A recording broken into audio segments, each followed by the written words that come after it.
What are you laughing at? Okay. No, Hello. the comments. Oh, they were. Hi, everyone. Welcome to the Katie Halper Show. What are you laughing at? Because I always start like that. That polished opening. It's like, am I on right now? Is this thing on? Is this thing on? Yeah. Yeah. I'm Katie Halper, and here with me in the virtual flesh is Nando Villa. Well, you didn't do the usual. If it's Wednesday, shit, you're right. I'm Katie Halper. Start over. Yeah. I'm Katie Halper, and if it's Wednesday, I'm here with Nando Villa. That's Welcome. right. That's Hump right. Day. Hump Day. Yeah, do the Humpty Hump. I'm gonna start. That's saying. A reference. That's a reference that the kids will not. I know it's a song. Who sings that song? The Digital Underground. Right, Digital Underground. Yeah. Which Tupac was like a backup guy in. Yeah, I know that. You know how I know that is from. How do you know that? Tupacalypse Now, the documentary. One of the many Tupac documentaries I've seen. Nice. You're a big what's Tupac his name? fan? Jazzy Jeff or something? DJ Jazzy Jeff? Yeah, no, but DJ Jazzy Jeff, wasn't DJ Jazzy Jeff Will Smith's DJ? Maybe. Apparently there's a Fresh Prince of, yeah. We have to do a Fresh Prince of Bel-Air Fresh Air, like a Terry Gross. Terry Gross interviews the Terry Gross interviews Fresh Prince, yeah. WHYY in Philadelphia. I'm Terry Gross. Nando, it's been too long. Well, we have a great show, and we'll get back to that in a second. Well, we have to tell the people why I wasn't on last week. Oh, you want to tell people? Well, I didn't want to out you, but 1 second. Let me just give a little preview, which you probably know if you can read. And if you can't read, that's totally fine. That's fine. There's nothing. You didn't do anything wrong. You should try to. Well, whatever. Okay, I can't get out of this one. Move to Cuba is my recommendation. We'll take care of you right away. They got rid of illiteracy. Oh, right. Yes. Oh my God, we got to talk about Cuba later. We should go back to that. I had an interesting interaction. About Jake Tapper. Jake Tapper, yeah. So we have 3 guests on tonight's show in addition to Nando. Mike Gravel, Senator Mike Gravel. You may have heard of him. Yes. Mike Gravel. Legend. And legend. He is legend. You know, Will Smith has nothing on him. Second right? Will Smith reference in this. I know. Well, I'm trying to center Will Smith. This is a Will Smith. You're trying to keep it current with the kids. I mean, the Gravel teens, they're no longer teens. Actually, I just found out they're no longer teens, but they'll appreciate all these very current references to the Digital Underground and Fresh. Yeah, they will. Yeah, they're learning. This is like when we learn about Beethoven or Mozart. Right. Very important stuff that we didn't live through it. Yeah. And then we have legendary Senator Mike Gravel and also 2 Henrys. It's a tale of 2 Henrys. We have Henry Williams and Henry McGowan from the Gravel teens. So we'll talk about that shortly enough. But Nando, tell everyone why you were not here this week. Last week. Why were you not here last week? This is that was a John Oliver reference. Last week, this week.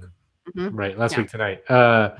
I had I was walking back home to do the show, and then I got an allergic reaction, and my face swelled up like this big. It was the craziest thing. Maybe can you fire up the picture, show the people? I could, yeah. I got to email it to. Well, you probably isn't your laptop hooked up to your cell phone? Whoops. Yeah. Sorry about that. Look at my face. Look at that, guys. Look at my co-host. Isn't that insane? I was like, am I going to ever look the same again? I mean, so scary, but it turns out he does, guys. Welcome back, Nando. Yeah. Welcome back to the show, and welcome back to your face. Yeah, I was like, I have this thing where like when something really bad happens, like an incredible sense of calm comes over me. Like I don't panic at all. I do the opposite. Like maybe I should, I think I under panic. Yeah, I underreact. So I was like, everyone's like, you should go to the doctor. You should go to the hospital and see what the hell is going on. And I'm like, I'm fine. It'll go away. Which is probably not the. Yeah. You spoke to my dad. Did I just violate HIPAA? You did. Doctor-patient confidentiality was just. I made them talk on the phone. Yeah. I get really paranoid. I have my dad talk to friends a lot. He's a psychiatrist, but not obviously, he's a psychiatrist, but this is just a general, he's an internist. Yeah. Okay, so much going on this week. I mean, we should probably talk about the release of Barack Obama's book, The Promised Land. I actually have some cool excerpts that I offer you the chance, Nando, to read if you'd like in your Obama voice. You can either read them as Obama, or you could read them as, I mean, there's no reason you would, as Brian Williams summarizing them. Yeah. Well, yeah. You could be like Brian Williams reporting on Obama. Yeah. Well, yeah, Brian Williams, it would be like, this just in, former President Barack Obama, who is himself a POC, and I recognize that as a cis white male. Turns out when he was in college, he said he studied Marxism to try to pick up women. Now, I'm sorry, Mr. President, but this is problematic. We do not like the objectification of women and the use of left-wing ideology to get into their pants or skirts. I don't want to, I can't use the word pants just to describe women, because sometimes women wear all manner of things, right. And I don't want to imply that. Deny their agency. And for more analysis, we go to senior pants correspondent Joy-Ann Reid. Joy-Ann Reid, yeah. So did you get that document? I can call it up. Yeah, I have it right here. Yeah. So you want to read one? What's the best one? How about you want to read actually what Obama said about what you just summarized? Yeah, I'll say, okay. Quote, this is Barack Obama. Looking back. I was going to say Brian Williams should be like, and here to read from his own book. Right. From his own book is noted the first African-American president in our nation's young history. That we know. President Barack Obama. That we know of. President Barack Obama. And it's thank you, Brian. Looking back, it's embarrassing to recognize the degree to which my intellectual curiosity for those first 2 years of college paralleled the interests of various women I was attempting to get to know. Marx and Marcuse, so I had something to say to the long-legged socialist who lived in my dorm. I wonder who that is. I would love to know who that is. It's like someone, maybe it's like someone we know, like Liza Featherstone or something. Yeah, right. Fannin and Gwendolyn Brooks for the smooth-skinned sociology major who never gave me a second look. Foucault and Woolf for the ethereal bisexual who wore mostly black. As a strategy for picking up girls, my pseudo-intellectualism proved mostly worthless. I found myself in a series of affectionate but chaste relationships. So basically, Barack Obama got friend-zoned. Yeah, he got friend-zoned, and maybe that's what. Maybe he got like Marx-zoned. Maybe like he would have been more of a leftist if it had worked. Yeah. Maybe like the woman wasn't like, Barack, you can seize the means of my production. Yeah, or you can seize the means of my reproduction. Hey. Yeah. That was a good one. And no, he didn't memorize that. That would have been great. No, Obama wrote that. That was a real reading of Obama. Yeah. Obama wrote that. I mean, he called basically Lula like a thug and a Tammany Hall. It's crazy. Yeah, he was like part of that. Read the Lula one. The Lula one is crazy. This is him on Lula. Lula had visited the Oval Office in March, causing good print. He's a gray-haired and captivating ex-union leader with a prison sentence for protesting against the military government, and elected in 2002, had initiated a series of pragmatic reforms that caused Brazil's growth rates to skyrocket, expanding the middle class, ensuring housing and education for millions of poor citizens. It was also said that he had the scruples of a Tammany Hall boss and rumors of government patronage, business under the cloth, and bribes in the billions were circulating. So gross. If Barack Obama, like, if he had done even like 1/1000th of what Lula did, including getting a finger cut off. Yeah, I mean, Lula was like maybe the most important figure in Brazil, ending the military dictatorship. That's my impersonation. Fala sério, Jair Bolsonaro. That's good. É o presidente do Brasil. But you have to make your voice like 70,000 leagues under the sea. Yeah, I can't do it. Yeah. If I could combine your Portuguese with my right. And then just so people know, again, the youngsters may not know this, but Tammany Hall, I'm going to just quote the BBC.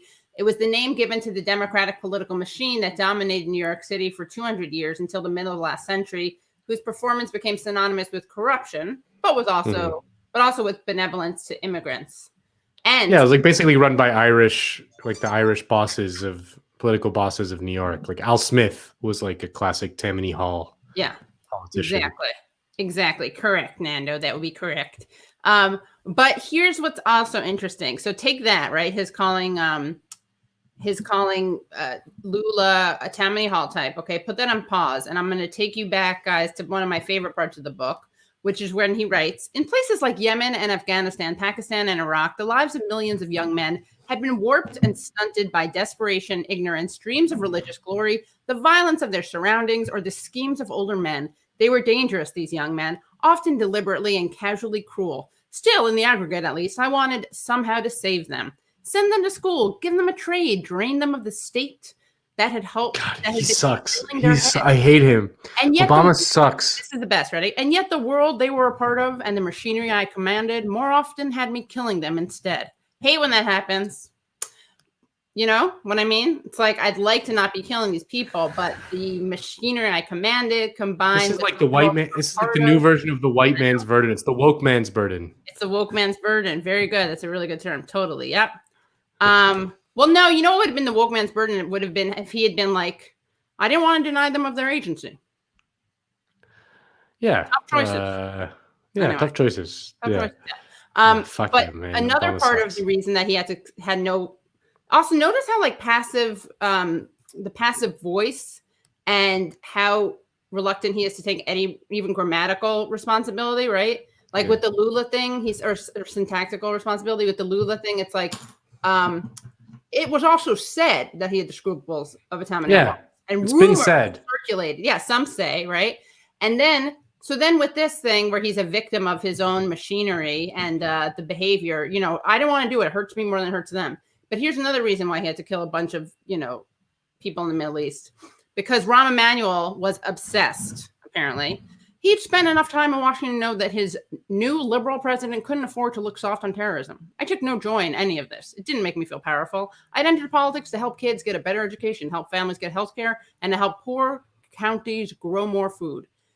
Counties or countries? Probably countries. Anyway, it was that kind of power that I measured myself against. But the work was necessary, and it was my responsibility to make sure our operations were as effective as possible. So he kind of talks out of both sides here, right? He's saying that it was necessary as president to gotta murder some people. Yeah, it happens, right? Now, here I'm going to jump back to Obama talking about other people besides himself. And here's his description of Putin. Ready? Tough, hardened, cold men who restricted themselves to what they knew, never went beyond their narrow experiences, and considered sponsorship, kickbacks, extortion, fraud, and occasional acts of violence to be legitimate tools of the trade. Okay, who said it? Or who are you talking about, Mr. President? Yourself or Putin? Am I right? Yeah. I mean, he just described basically, he Putinized himself. He just justified like why he did things in a way that lines up with his description of Putin. That's all I'm saying. Yeah. You got Putined, Mr. President. Very weird, right? I mean, not weird. What's weird is that he's so overt about it. Oh, crap. Did anyone see Matt Stoller had something about him with the bankers? I thought I got that. Hold on. Does anyone know what I'm talking about? He did something with the bankers. Just give them a giant blowjob. Well, yeah. Hold on. Stoller. What is his thing? Crap. Matt Stoller. I know I saw this. And what else? You want to tell? While I get this up, do you want to tell people about our favorite lib of the week? Who's our favorite lib of the week? AC. Oh, Andrew Cuomo. Yeah. Just the best. I mean, blaming people for the spikes in COVID rather than blaming his own leadership or failed leadership in the COVID response, which has just been the most breathtaking thing to watch. Just him like absolutely brazenly take over the COVID narrative, write a freaking book about it, praising his own leadership during the COVID crisis.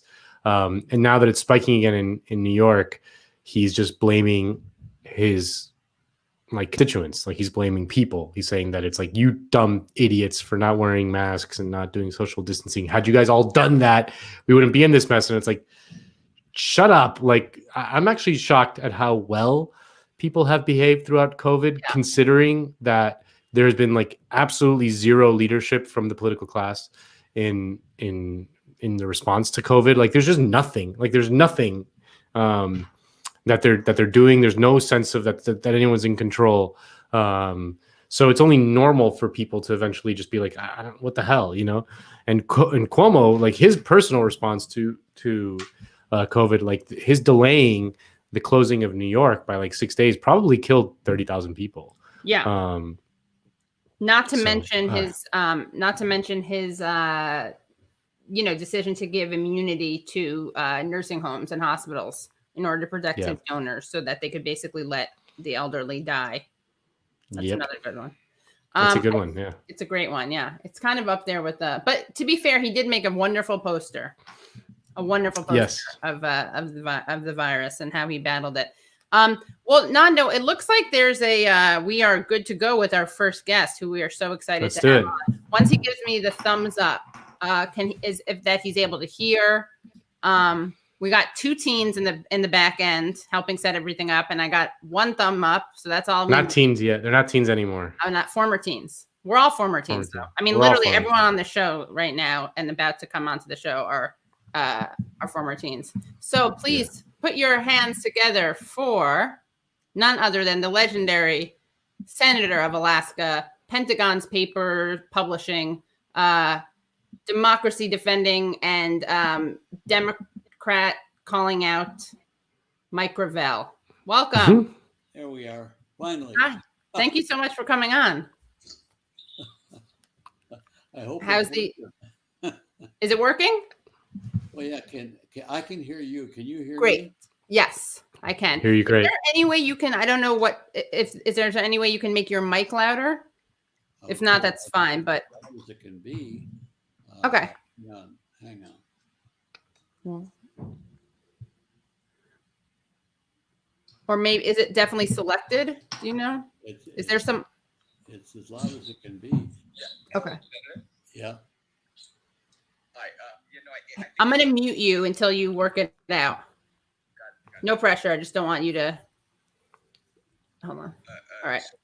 Here, I'm going to just mute this. I'm going to hide the senator while he fixes this. Okay. Hey. So lean into Mike. Yeah, I think it's a lavalier though, I think is the issue. So once he gives me a thumbs up, we'll bring the senator back in. By the way, did you know that that he was really involved in the Pentagon Papers? This is embarrassing. Yeah. I didn't. Yeah. If I'm not, I mean, I might, but he'll correct me if I'm wrong, but I think he read them into the congressional record. Yeah. So that like you read them out loud. Yeah. So that, because everything that you read kind of on the congressional floor, like it's like put into the congressional record, therefore it's there forever kind of thing. Yeah. Yeah. Okay. I think, let's see. Is it as loud as it can be? Is that the word on the street from the Henrys? That's it. Yeah. Well, we just got to do it. That's fine. It's because we want to, this is like he's entered things into the congressional record. Now it's going to be into the Katie Halper show record. So we wanted to amplify him as much as possible. Henrys, if you can hear this, just give me I feel like this is kind of MacGyver-ish, Lefty MacGyver. Yeah. I guess we can how about we give you guys 2 more minutes to sort it out, and then if not, now it feels like a reality TV show or something. God, I'm really not good at this stuff. They're working on it. Okay, so we're going to take 5 more minutes. Nando, tell me something you didn't plan on telling me. Let's see. Or we could just talk about how disgusting. Oh, I know. Let's talk about. So Cuomo basically said, by the way, that it was your fault for not wearing a mask, just like it's your fault if you eat cheesecake and you get fat. Yeah, like that's what he said. I mean, you tweeted, you yourself tweeted it. I did. He did say that. Villa. Yeah. Yeah. Also, a lot of other cool things. The Biden campaign has named some awful people, right? Biden's going to Yeah. Biden. They named, and this, guys, they told us they were going to do this. Remember, they told us they were going to do this. They declined. They did not want to sign this pledge that the Sunrise Movement and Justice Dems wanted them to sign. Remember, which would have been a vow or a pledge to not hire any corporate or Wall Street lobbyists, for not appoint any of them onto the cabinet, right? And he refused. Yep. And he had Meeks, Congressman Meeks, come out and say that was mutually exclusive with diversity, which is like a lie and offensive and problematic. Suggests that like all Black potential would-be cabinet nominees are in the hands of, in the pockets of corporations. And now, lo and behold, one of the people he announces is someone who's terrible, a former congressman, terrible on like fossil fuels. And Jonathan Martin is doing their bidding at the New York Times, and he's chastising the Sunrise Movement, the environmental youth organization. He's chastising them for picking a fight from the get-go. Yeah, with a black man. With a black man. How dare you? How dare you try to stop a black man from helping kill other Black people, low-income people, white people too, but let's be real, with environmental racism. It's like, I love it. They know this. They know this stuff. It drives me crazy. Like with COVID, it disproportionately affects people of color. They love telling us that. They love telling us about structural racism. By the way, when I say they, I mean Democrats. I mean corporate Democrats. They love telling us about that. And then what do they do about the possibility of getting rid of some of that Forget the disparity. I'm going to channel my inner Adolph Reed. Forget the disparity. They just don't even care about they claim to care about disparity. They're not helping disparity, and they're also, and they're also just not helping anyone. You know what I'm saying? Yeah. So they suck. Environmental racism. So yeah, let's all, we should hope that we have a rainbow coalition of people under Biden that are working in harmony to ruin the world. Okay, now without any further ado, in great contrast to those Democrats, we're going to bring back into the chat Senator Mike Gravel. Welcome back. Good. Thank you for having me. Of course. We're so excited to be talking to you, and it's such an honor. I wanted to ask you about your experience helping publicize the Pentagon Papers. And that's something that's incredibly, sadly, as relevant today as it was then. Can you tell people about your experience? Very quickly, I received the Pentagon Papers from Ellsberg, and then I released them officially as a United States Senator, which put them into public domain.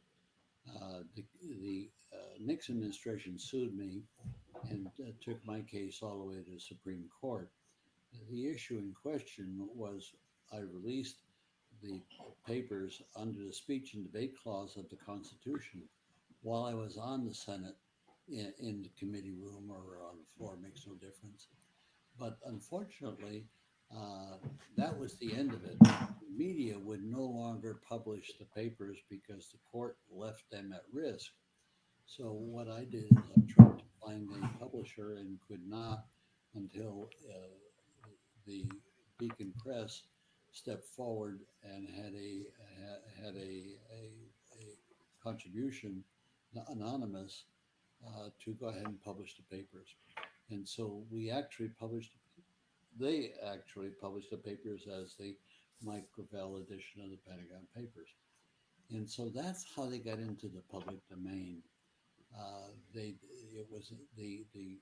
media had stopped publishing after the decision of the court, which put them at risk if they continued to. And so the media was still very courageous initially in getting this going. So I don't want to fault them at all. But it was after the court decision and my release of the papers that we had to get them published, or they would be sequestered or just complicated. So that was the story. The papers got published. The papers got out. They're in the public domain, and they were published by Beacon Press. And the issue went to the Supreme Court saying that I was entitled to publish as when I stayed within the Senate boundaries. When I moved out of the Senate boundaries to publish uh, privately, so they could get out, actually physically get out, that I was at risk. And so, in point of fact, when it was decided that I was at risk, keep in mind, up to that decision, you have to appreciate that the Supreme Court accepted without question the fact that a senator or a member of Congress could utilize speech and debate of the Constitution and not be questioned in any other domain. What they could have come at me with after the grand jury sent us to the Supreme Court, uh, what they could have come after me is I could have been indicted along with Beacon Press. Uh, and now Ellsberg was indicted in a California legal action, and and that took 3 years, and that was eventually thrown out by the judge. And this will tear you apart. By the judge who had been, it was suggested to the judge that if he rendered the proper decision in the Ellsberg case, he could head up the FBI. And the minute this went public, I mean, this judge couldn't run far away from enough from Nixon. So what he did is he said that the court that it was tainted, and he dismissed the trial of both Dan Ellsberg and Tony Russo. And that was because of this was revealed about the attempted bribery of this person. Wow. He subsequently has not fared well in his career. I've forgotten the details of it. But in my career, I went to the Supreme Court, and Nixon, in point of fact, could have indicted me and Beacon Press. Now, Beacon Press was Unitarian Universalist, so it was a religion, and so uh, Mm. Nixon was doing very well in his reelection. It would have been stupid and gratuitous to try and attack a sitting senator justly under the law and Beacon Press. And so he did not. He left us alone. And so we survived Nixon. And the three persons in the Justice Department, the Attorney General, another fellow by the name of Marion, and somebody else I don't recall, all three of those people who were the task force to get me and Ellsberg were in jail, served time in jail, and Ellsberg and I never served a day in jail. So there's some justice in circumstance, and that's exactly what happened. Right. A relatively happy ending, but to a very unjust story in the aggregate. Yeah, exactly. Everything's relative, right? Everything is relative. Yeah. You take what you get, and it is what it is. And were you surprised? I mean, and this is it's just I'm sure this isn't the most important issue for you, but were you surprised that you were not featured, or your story or your role was not featured in the film The Post?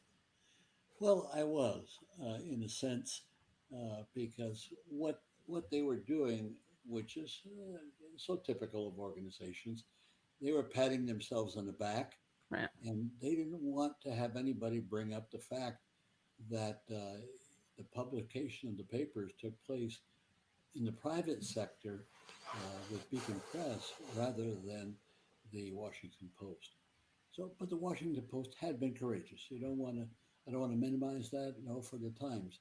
But what was a little disappointing to me over time was that it was in their interest to shut me out, because if they did not shut me out, then this discrepancy in their own level of courage would come under scrutiny. And so it is what it is. And I got the uh, I got hurt by it in many ways because it was so easy for somebody, particularly when I ran for office in '08, Right. where I was marginalized because they didn't like the message that I had, which was attacking the mainstream Democratic candidates over the fact that they were conventional wisdom, and and that's all they offered to the people, and my concern with the nuclear expansion, which I accused them of doing, and which had taken place under Obama's administration. Just don't put this aside. $1.7 trillion was appropriated by the Congress at the behest of Barack Obama to refurbish our nuclear capabilities over the next 30 years. And when you 1.7 trillion, you got to keep in mind that with the cost overruns at the Pentagon, as a matter of course, this meant that more than $3 or $4 trillion are, and they're being spent right now. They're doing a submarine, a new type of submarine to carry being built right now. The keel is being laid with this appropriation of this year. So I can't strongly, well, I'll state it. I think that the Congress and the president and the present president are all nutty as loons. That's the only description I can give. They're gutless, they're unknowledgeable, and that they would expand nuclear capability the way they're talking about doing it, and the military that sustains this. Just listen to their statements. It's an abomination. And the tragedy is that when they spend all this money on nukes, these nukes are not usable.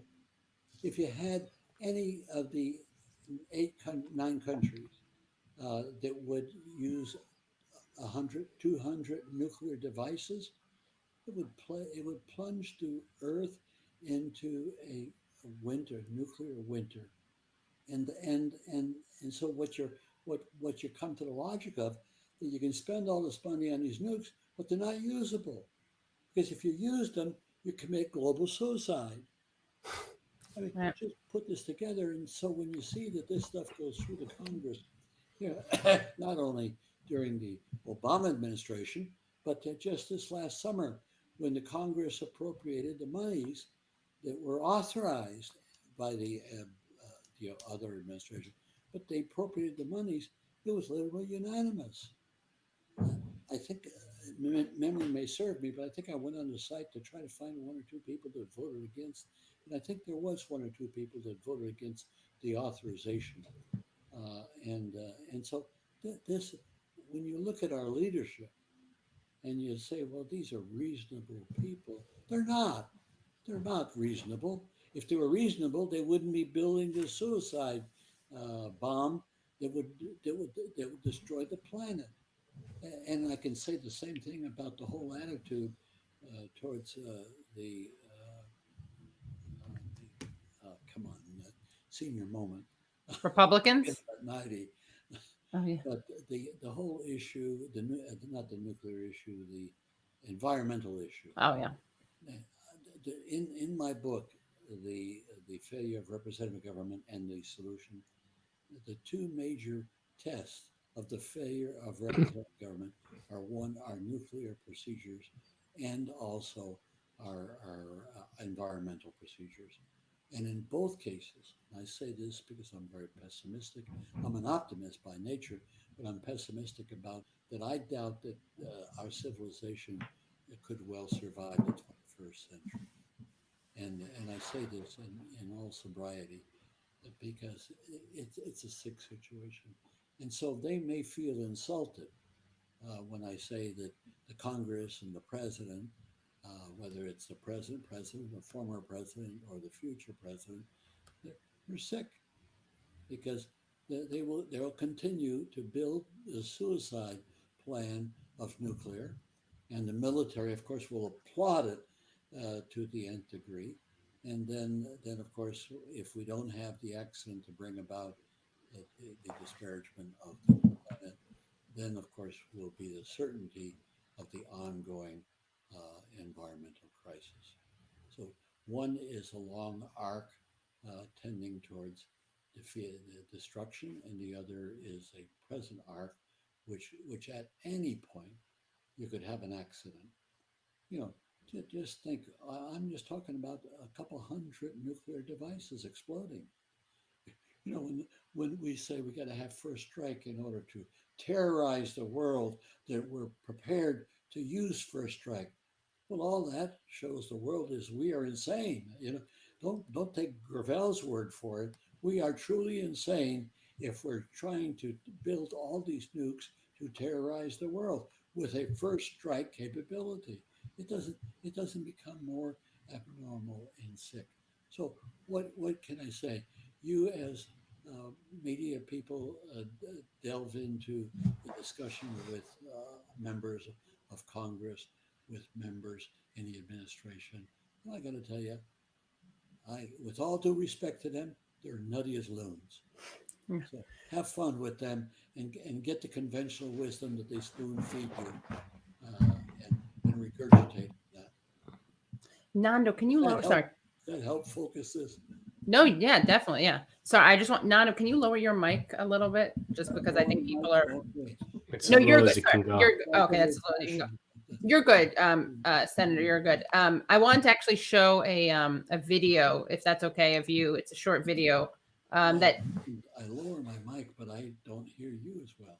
Oh no, you don't have to lower your mic. Sorry, that was for Nando.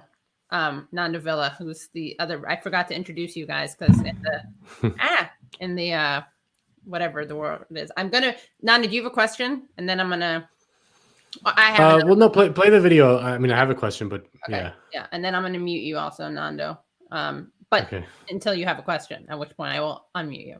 Let me just play this video. So here's a great video that just went viral. I feel like it was made a couple days ago. It's almost as if it was in anticipation of this very interview.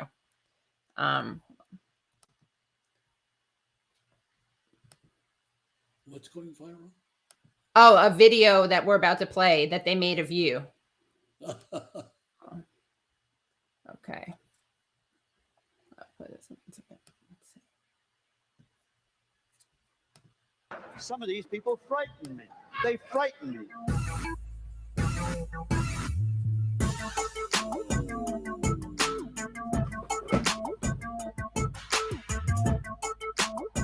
You're right, I made that statement, but that's before I had a chance to stand with them three times.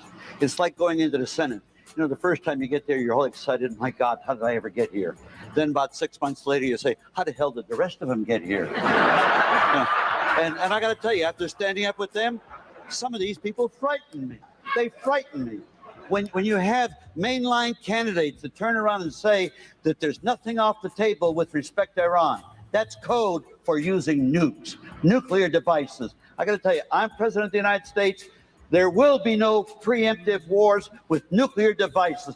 To my mind, it's immoral, and it's been immoral for the last 50 years as part of American foreign policy. Let's use a little moderator discretion here. Senator Gravel, that's a weighty charge. Who on this stage exactly tonight worries you so much? Well, I would say the top-tier ones. The top-tier ones. They've made statements. Oh, Joe, I'll include you, too. You have a certain arrogance. You want to tell the Iraqis how to run their country. I got to tell you, we should just play get out. Just play get out. It's their country. They're asking us to leave, and we insist on staying there. And why not get out? What harm is it going to do? Oh, you hear the statement, well, my God, the soldiers will have died in vain. The entire deaths of Vietnam died in vain. And they're dying in vain right this very second. You know what's worse than a soldier dying in vain? Is more soldiers dying in vain. That's what's worse. Wow. You notice that that they're all laughing. For them, yep. This was humorous, and yeah. for me, I was angry as hell. Yeah. And I wasn't going to take it anymore. I was going to call them out. But yeah, them, it was humorous. Yeah, that was amazing. Yeah, that was great. And I just want to give a shout out to Rania Kalik and Soapbox, who friend of the show, Rania Kalik, who works for Soapbox, and they made that great video from 2008. Yeah. It's just amazing. Just like it was just seen by the other candidates on the stage and by the moderator, who I believe was Brian Williams, sounded like Brian Williams. Yes, exactly. Just utterly ridiculous to them. Yeah. So when you tell the truth in the extremity, you're looked upon as a nutcase, which is what they tried to do to me. And the fact that the young people, excuse me, buy into what I've been saying for most of my adult life, that disturbs them. And so when you had in 2020 these two kids, David and Henry, approached me to run for president, I said, "Well, do you realize how old I am? And I shouldn't be president." In fact, I reflect back, had I been president, it would have been a Donnybrook, because my attitude on these issues has not changed for for all of my adult life. In fact, I joke with what's his name, the guy who released the Pentagon Papers, Ellsberg. I Ellsberg? joke with Dan and say, Dan, the reason why you go out and protest so much and getting always locked up is that, you know, you at one point in your life were for the Vietnam War. I was never for the Vietnam War from the get-go. And I've always been what, unfortunately, what people term as a ridiculous pacifist. There's no question I'm a pacifist, but I'm not a ridiculous pacifist. I have no problem responding to those who want to attack. Oops. Uh-oh. I think that's the man who just heard that threat. Yeah, Did we lose him? it looks like it. Bring on the teens. All right, we'll bring on the teens. But also, when the senator's back, do you guys need to call him? Teens in the background? You want to take a couple minutes to call him? No. All right. Well, but someone's going to kind of reach out to him, right? One of you? All right. You want to both come in, or you want one at a time? I want to make sure that I don't want to leave Let him in. Let him in. Someone needs to take care of making sure he's fine. He's not fine. Where is he? He's fine. Hi, everyone. Hello. We have our partner David Ox, who he just mentioned, reaching out to him to make sure he can get back online. Yeah. Okay, great. I was about to say, the CIA really must be trying to stop this broadcast. Seriously, yeah. They're watching us. Yeah, the It's NSA kind of did a good incredible. job. Yeah. You know, I mean, we were just helping Mike get set up on this, and one thing that I was going to say is that, you know, I think a lot of people talking about, you know, that video and about the campaign in 2020 and also in 2008, a lot of people don't really understand just how kind of future looking Mike has always been. You know, Can he I just was. pause and introduce you because I didn't introduce you yet. Yes, absolutely. Right. I'm sorry about that. No, it's fine. It's my fault. And by the way, I just want to tell everyone to please like this stream right now, like it and share it, so we get even more eyes on this. But we are so excited to be joined by Henry Williams and Henry McGowan, who are members of the Gravel Teens and part of the Gravel Institute. And so just wanted to give you guys a chance to continue what you were saying, and then we can talk more about the what you're doing at the Institute. Yeah, absolutely. And Dave's on the phone with Mike. They're working on it right now. You know, what I was going to say, though, was that, and this is what I think is so interesting, you know, he has always been such a technically savvy political actor. In fact, you know, when he actually ran for Senate for the first time ever in 1972, in the primary, what he did was he made a film called Man for Alaska, which was a 40-minute infomercial about Mike, and it was particularly centered on Native issues on Alaska, which is very underdeveloped at the time. And he flew around the entire state in prop planes with a cut of the film on film and brought it to Native and First Peoples reserves and would screen it on these giant projectors to everyone there. And he would buy all this prime time so that people could watch. And this was one of the first political infomercials. I mean, you're talking about the 70s. There was nothing like this out there. And it was actually his super technically savvy campaigning all the way back then that got him on the map through 2008, when he was actually, to our knowledge, the first presidential candidate in American history to have a YouTube account ever. He made one before any other candidate in 2008. And he was a viral internet candidate all the way back in 2008. So that's something which, you know, it's funny. Whenever we have technical issues with Mike, we always say, you know, obviously it's tough, you know, figuring out how to use all this technology still today. But, you know, he's always been game for it. He's always been open to it, you know, whether it was the campaign in 2020 or in 2008 or in 1972, you know, he's always been future looking in that way. And they're right on time, right as we were saying that. Now, I'm going to bring the senator back into the stream and then talk, of course, more with you guys. Now, there's a major sound discrepancy, and I don't know how to lower my volume and Nanda's volume and your volume. So I don't know. Maybe we can, like, if you're watching now, we can have like a 1 second pause. I'll like 5 seconds between all of us and the senator so that you can lower your volume accordingly because people are fetching already about this. I'm going to bring the senator back in. Okay, that's the stream. Thank you. Hello, Senator. Senator. McGowan, man, Henry, how are you? Hello. Thank you so Doing much for well. bearing with us, Senator. I was about to say, we were just talking while you were talking about the nuclear issue. We were all discussing among ourselves that you have incredible message discipline. You know, when we were just watching that video from 2008, we're like, you know, he's been on his topic since day one. Yeah. And we were talking about the film that you made early on, which is amazing, and I'll cut some of that in later. A Man for Alaska, it's called. A Man for Alaska. Yeah. You were really a trailblazer in lots of ways, right? So both on YouTube in terms of technology, campaign films, and also even Alaska. What made you go there? You went there before it was a state, right? Oh yeah, that's right. No, I was doing research on where to go after Columbia, and I'd driven a cab through the summer to get the money. I drove a whole year cab during my last year at Columbia. But what I decided was that I obviously wanted to find a place that would run for the Senate or run for the House, and I did research on New Mexico and Alaska. And since I was born and raised in New England, I wasn't very keen on the heat of New Mexico, so I went to Alaska.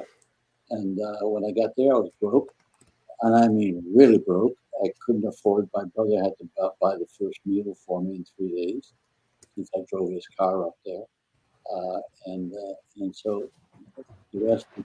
It's interesting.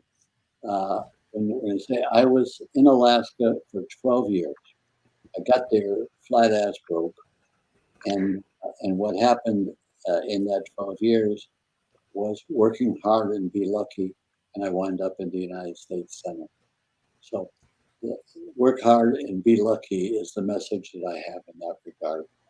And from the Senate, you all know the controversies that ensued after the Pentagon Papers being one of them, and there were numerous others. Well, I won't go into it; it'll take too long to get into that. But those are the major things, and the one that really got me, when I used the terminology "they died in vain," it was a lieutenant colonel who was the head of. My wife was the dean of students in Monterey at the time, the Monterey Institute of International Studies. It's now the Middlebury School of International Studies. But it was Robert Gard, who was a retired 3-star general. And he called me up when I was running for president in 08. He said, Gravel, he says, you know what's worse than soldiers dying in vain? And I said, what? More soldiers dying in vain. And that's what alerted me there was the fact of in vain. So when you look at the war in Southeast Asia and Vietnam, the whole thing died in vain. Whether it was 3 million people, whether it was 58,000 Americans, they all died in vain. Because you can go to Vietnam right now, and there's a Baskin Robbins in Hanoi, and there's another ice cream parlor in Ho Chi Minh City. Why did we all fight this? What was involved? They're still communist countries, and they have a most favored nation treatment under our trade policies. I mean, all I can say is either I'm nuts or they're nuts, and I think that they're nuts. Mm. And can you guys tell the story about how you met each other? Okay, first, it was David Oakes, Henry's partner here. David called me on the phone. He said, Senator, we'd like to, we want you to run for president. I said, David, do you have any idea how old I am? No, I'm in my mid-80s. And he said, it doesn't make any difference. What we're interested in is the issues that you articulate.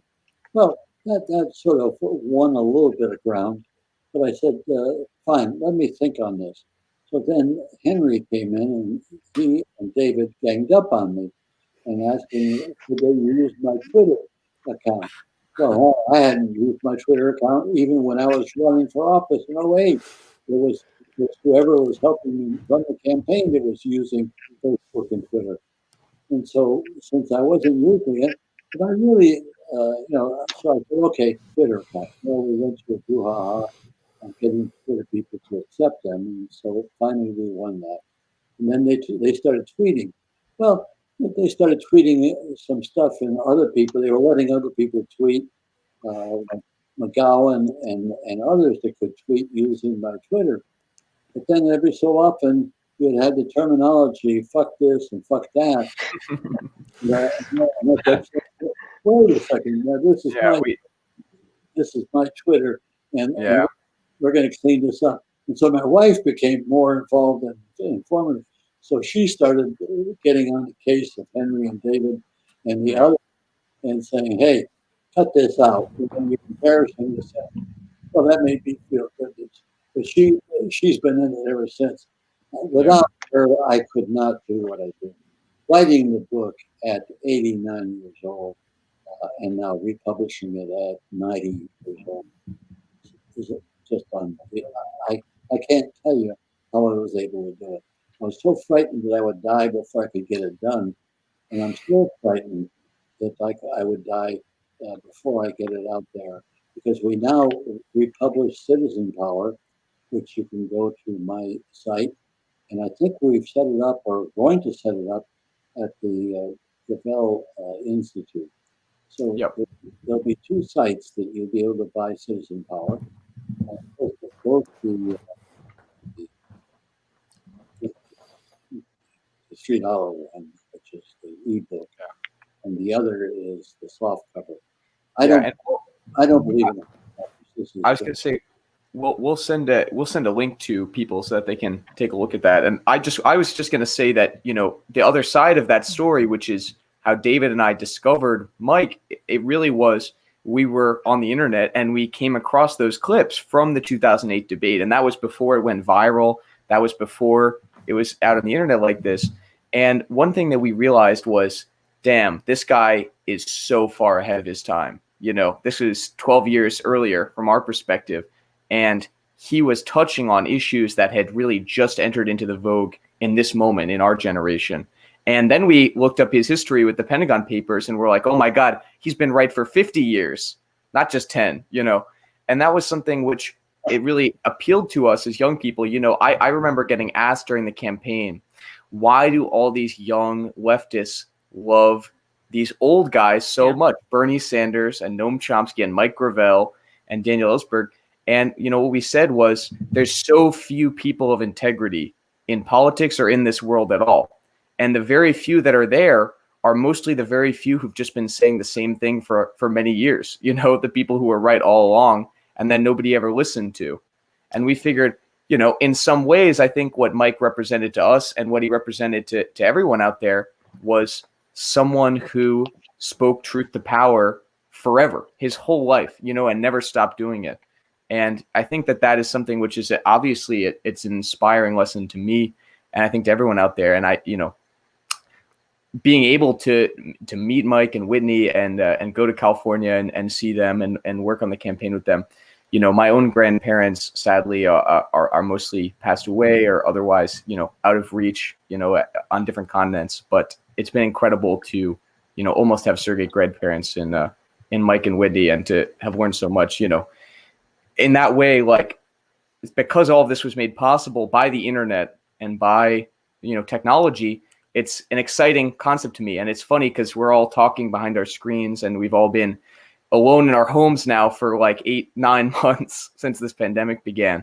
But in a way, you know, I think we've also all been able to be brought together by the internet in that way. And I do have always felt like that's what, Mike, what your political career has represented to me is, you know, technology bringing people together in ways that, you know, are prophetic, right? Like at the time, people didn't get, you know, the rock ad, right? But today, you know, it's an avant-garde masterpiece. And of course, they won't get in with the book. when I republished it from Author House to go to publish, I rewrote the introduction. And what I do is I tear at the major impediment to fundamental change is the Constitution of the United States.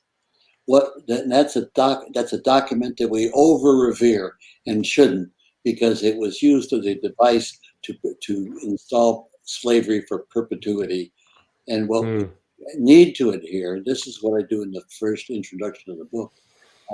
I take the Declaration of Independence, which is really where our heart is, and I juxtapose that with the shortcomings of the Constitution of the United States. And I got to tell you, that's going to stir a lot of people up. And I'll repeat it, that the impediment to fundamental change is the Constitution of the United States. And in order to make that change, all we got to do is reread over and over again the Declaration of Independence. And that's where the answer is. And Senator, I have an argument right in the introduction.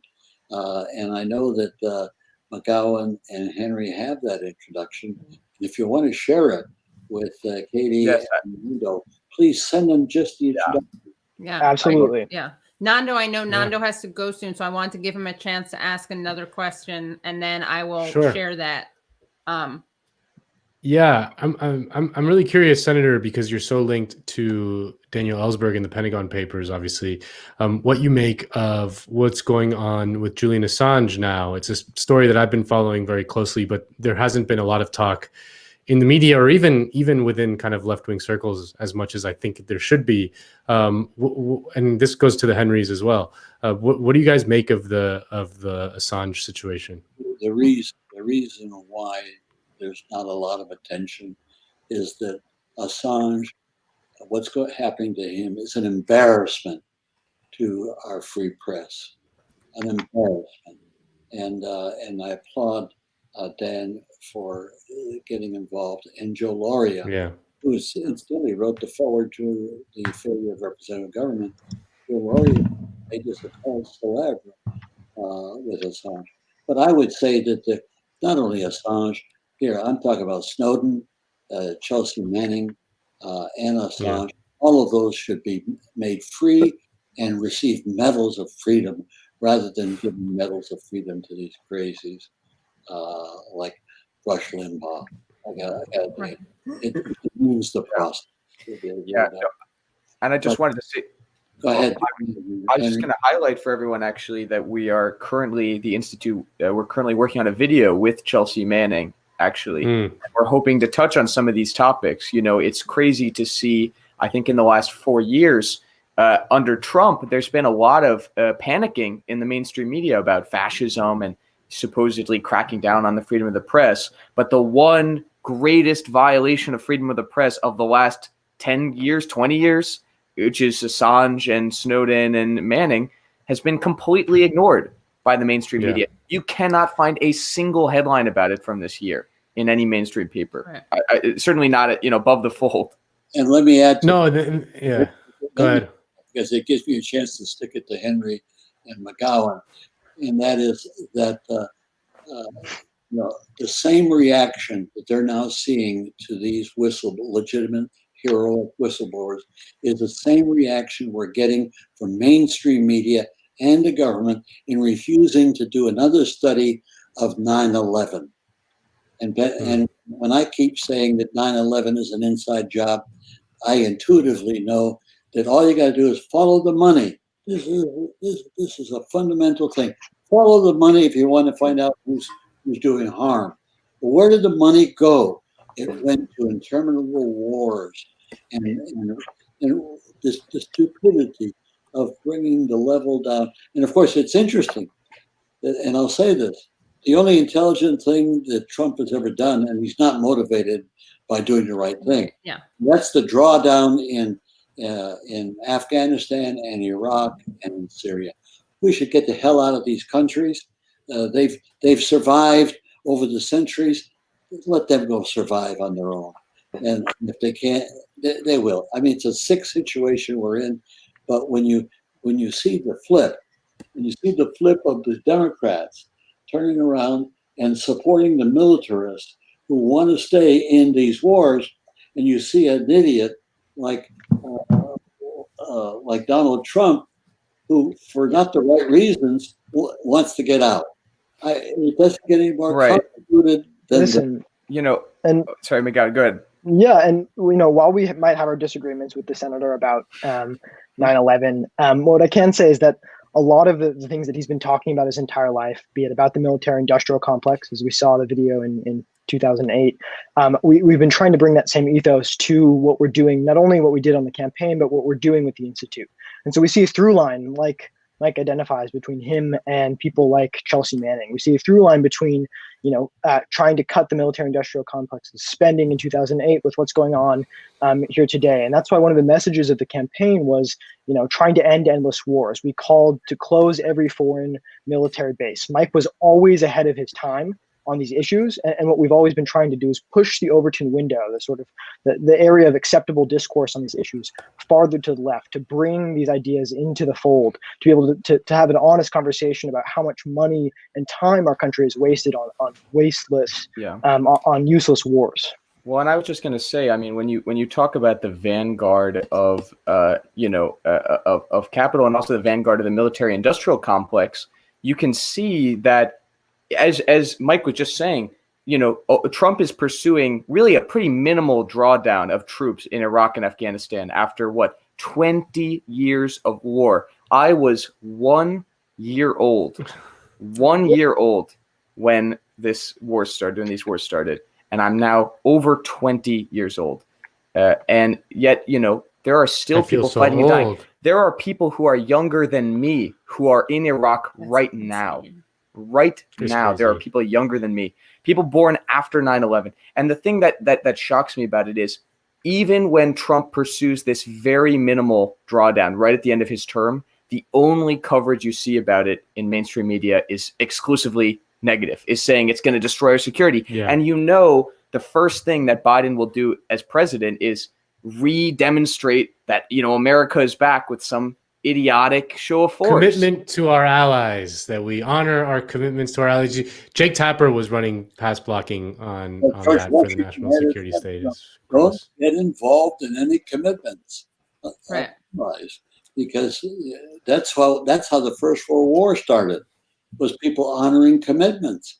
And then in the First World War, which led to the Second World War. So in point of fact, there's only been one world war. It's been from 1914 to 1945. That's it. It's been a 30-year war. And of course, the hero of the Democratic Party that people love to honor is, of course, Woodrow Wilson, who I think is despicable. And made the statement, my country, right or wrong. Now, he made that statement as president of the United States, my country, right or wrong, which means we could have a bunch of Dachau's and that's so scary. And guard the people in that and destroy these people, and we would accept that, because we accept our country does wrong. And in my mind, when our country does wrong, we criticize it and we oppose it and we fight. But that's not the way the Congress works. The Congress is in lockstep. And I just wanted to just show everyone something real quick, actually, because I just got it today and I'm so excited about it. We had some shirts made for the Gravel Institute to commemorate. To commemorate, Mike, to commemorate you reading the Pentagon Papers. And I don't know if you're going to be able to see this. Oh, nice. But we have it. It's I want one. Yeah, it's in the format of a vinyl album of Mike reading the Pentagon Papers. Wow. And right there is a picture of him. Cool. Wow. With tears in his eyes from the day. So, Mike, we're going to be sending these to you. We're sending these to you and Whitney so that you can have, and your family as well, anyone else who would like one. But, if anyone's interested, merch.gravelinstitute.org. But, 5 of them, okay? 5 of that. 20 of them, 30 of them. We can send you as many as you like. Don't go any more than 20, because I got to tell you, you here. This is an example, Katie and Mando. This is an example. When you see these two guys, this is just the surface of the talent that we have. And I don't lift a finger. I'm available for the interviews, but listen to them talk, and they make me so proud. Now that they've cleaned up the language, they make me so proud. Well, Thank you, Mike, Senator. people used to call us the Gravel teens all the time, but now No we're longer all in our teens. 20s. We're Yeah. all older, so now we've grown up. We've matured. Well, I hate to break your bubble, but I still call you the kid. Yeah. I'm just very happy that I was able to participate in this interview because I'm convinced. I've always been convinced that when the sort of radical teens take over the earth and lead the revolution, that they were going to send me to the gulag along with the rest of the soft bourgeois Gen X / millennial generation. But now you have cred. What you? But now I'll welcome the teen revolution, and hopefully they'll spare me. Is that a good word for you? Let me point Yeah. out that the thing that, in my mind, is the glue. It's the talent that these kids have, and not just these two. There's a whole bevy of people involved, and you're now involved, Nando, and Kate, you seem to be involved. Well, what it is the fundamental change that needs to take place is to get people to make laws. Lawmaking is the central core of civilization. It's the central core of government. And right now, the representatives have a monopoly on that serves the interest of the elites.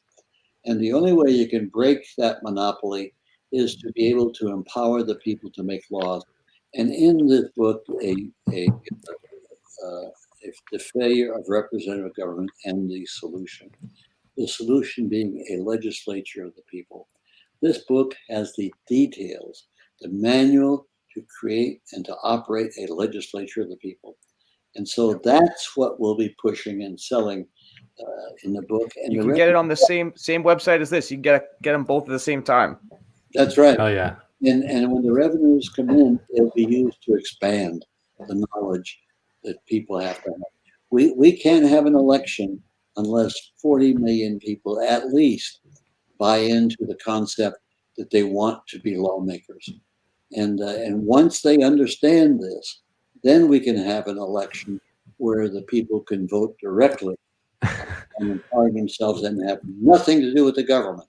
This would not be a government-held election. It would be conducted by citizens in their own interest, which is to enact a constitutional amendment. And I have the entire analysis and logic in looking at the Constitution and how we would do this properly. And two, after we have a constitutional amendment, we have to have a Legislative Procedures Act, because if we don't have legislative procedures, we have anarchy. And that's why when we ask people to vote, and that's why when we ask people to understand before we start to vote, is to understand the concept of the answer is with the people. You, the people, are the ones that can solve the problem. It won't be done by elites. They're never going to give you any quarter, and we're going to get continually screwed. And so when the pundits, this is what you hear from the pundits, well, they give you a whole recitation of what's wrong, and there's a lot of things wrong. That's easy. And then they say, well, the people should and the government should. What does that mean? That means nothing. The government doesn't want to do it because it would cut down the power of elites. And the people can't do it presently because they don't have the ability to make laws. And so that's the reason why I put on the table the ability where the people can study this, and the Institute, as it grows, will be doing more and more of this. And what we need to do is to be able to have discussions, book clubs in every congressional district of the United States where people would read the book, discuss it, critique it. I hope we can do as much of this while I'm still alive, because I'd make myself available to these various clubs for them to try to ask me questions and assault the thesis that's involved. And the thesis is very simple. It's the people, stupid. It's the people. Yeah, well, we would love to have you on. We can do if you want to inaugurate a book club on the Katie Halper Show. Oh, I'd love to do that. That means you got to get X number of people Yeah, of course. So Oh, read I the like book, the marketing. and then let's go ahead and discuss it. Yeah, let's do it. You get your friends to get 10 people to read the book, Of course, and yeah. and tell them to make notes. So when Yeah. you got to keep in mind the Legislative Procedures Act is really out of the box for most people, and well, of course, amending the Constitution is out of the box, but I put up enough logic in the book itself, and particularly in the introduction Yeah. that Henry's going to send you. Yeah, we'll be It- getting as much of that as we can in the next couple of weeks to everyone. So, everyone who's on this stream, I recommend to follow the various links that we are posting so that everyone can And I'll put them all can in. check it out. No, absolutely. I mean, we'd I'm love to buying sign up for the book I'm club buying too. the shirt right now. You got some cool stuff. The retro Yeah. collection is yeah, Wow. hell yeah. Thank you. Yeah.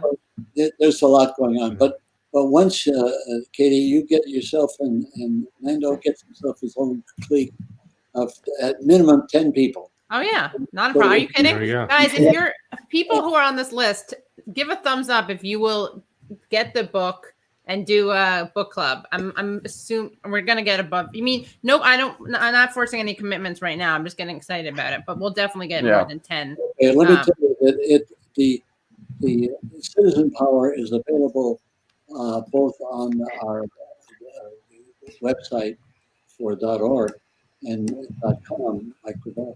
But right now, I'm just finishing up with Go to Publish and finishing up the details of the cover.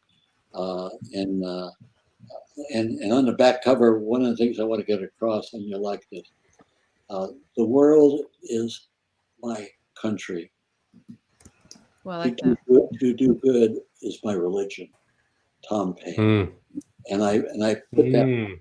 right underneath my biography at the back of the book. The world is my country. To do good is my religion. I mean, it says it all. Much better than Woodrow Wilson. Huh? Much better than Woodrow Wilson's Oh, quote. the hell with Wilson. Well, Yeah. Wilson. Why we're in all these wars is because of Woodrow Wilson. Yeah. Had we let the French and Germans and Britons bleed themselves to death, they're on the verge of all capitulating, and that would have ended the war. No, we had to come in and take the side of one party and then demonize the others as the guilty people. And Mike, we should do a history chat as well as a book club. oh yeah, That would be great. But All right. the book club is to get people to read the book. Oh, we'll do it. Yeah, we got it. Oh, don't worry about it. We're totally Okay. We have No, that handled. I'm upset. Definitely. Well, because I just worked so hard. Oh yeah, of course, yeah. Yeah. Into book form, so that when I go, which is not too long, if I'm good for another 3 or 4 years, it's great. But eventually, it's all going to fall to these kids and joining with them on the Gravel Institute, and my wife supervising their activities to make sure that they do it right. So they stay Yeah, kosher. they don't keep use it the kosher? F word. Yeah. No Yeah. swearing. We've learned. We've grown. I We've use learned. it privately, as the kids well know. But, Yeah, but we that's don't. the thing. We took our voice from how Mike talks in private, but it was a little too intense. No, you for people. you gotta take a page from Hillary Clinton's book. You got a private message and a public. What is it? Public face and private face. Like Yeah. told Goldman Sachs. And I have both. Like a good politician, I Right. have private and the public. Yeah. And we want to impart that to the kids so that they will act privately in some areas. Yeah. In others. We're working on it. We're learning the lessons. Yeah. Oh, you sure are. Well, you learned so much. You brought so much to the table. I can't tell you. I love you all. I just truly, truly love you all. Can I just ask you a It's final gonna make me question? I know cry. that I know. Final question. I mean, stay as long as you want, but you've been so incredibly generous with your time. But No, speaking of your That's family, all I got is time. okay. Tell us about your wife, who to whom Whitney- you're grateful, Whitney- understandable. Yeah. She's a treasure, and the kids know her very well because she's the one they communicate with, and so she's totally committed. She's a person who has been. Love of my life is how I term it. She's beautiful. She's bright. and we just got a new dog. We lost our dog last November. Now we got a new dog, a puppy, and it acts like a puppy. And of course I can't be as much assistance as I can, but I can't tell you what. And she was a dean of students at Monterey Institute of International Studies. She was also at a dean at Washington University. No, not Washington University. The one up north. Oh, Wash U? No, that's not north. Sorry. Yeah. The one up by the circle. What's the George Washington? George Washington. No, George Washington. GW. GW. Yeah. Yeah. She was there as official as a dean, and just was into education, was into healthcare, and she's much more active as a Democrat than I am. I've given up on the Democrats, but she hasn't, and she's making sure that the kids don't give up, so, and make corrections. So I just can't tell you. She's attractive, and I'm a sexist, but what else is new? And extremely bright, and she buys into all of these concepts that I've been working on for the last 30 years, and because we've been married over 35 years. How did you meet? And pardon me? How did you meet?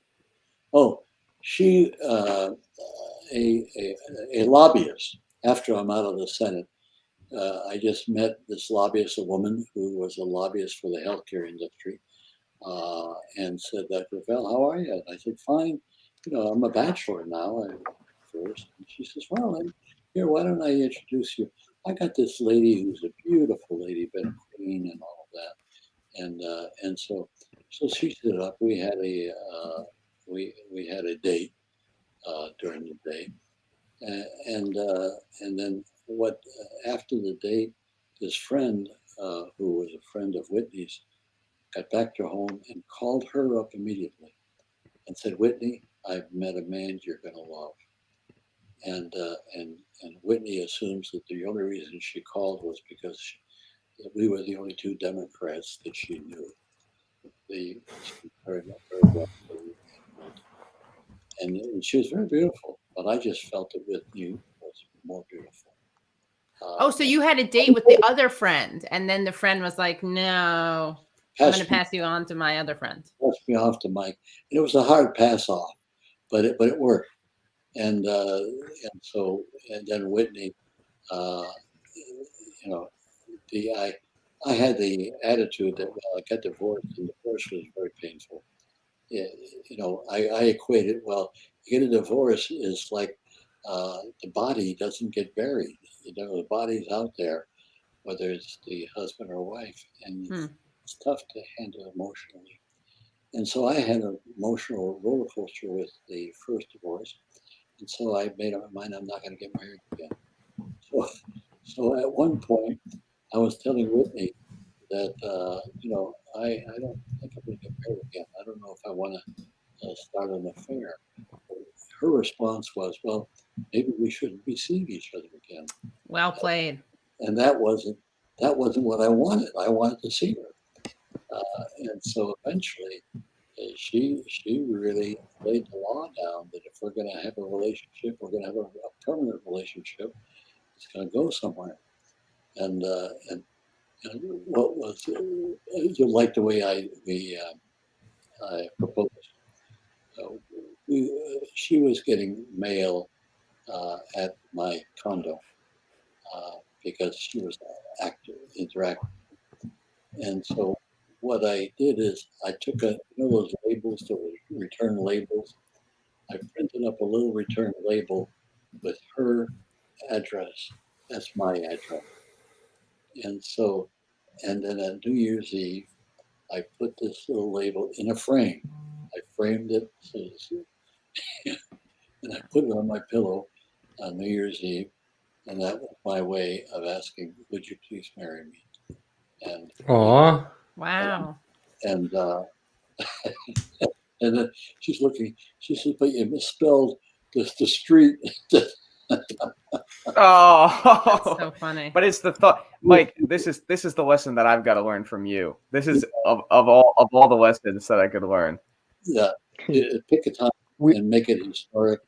Uh, and now keep in mind that why Whitney is so valuable is I'm severely dyslexic and have been all of my life. Right. Didn't know it until we diagnosed it in my son. Oh.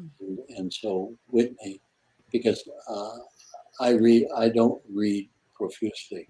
I read for purpose, which means knowledge on politics, knowledge on history, knowledge on education, and that's where I'm at.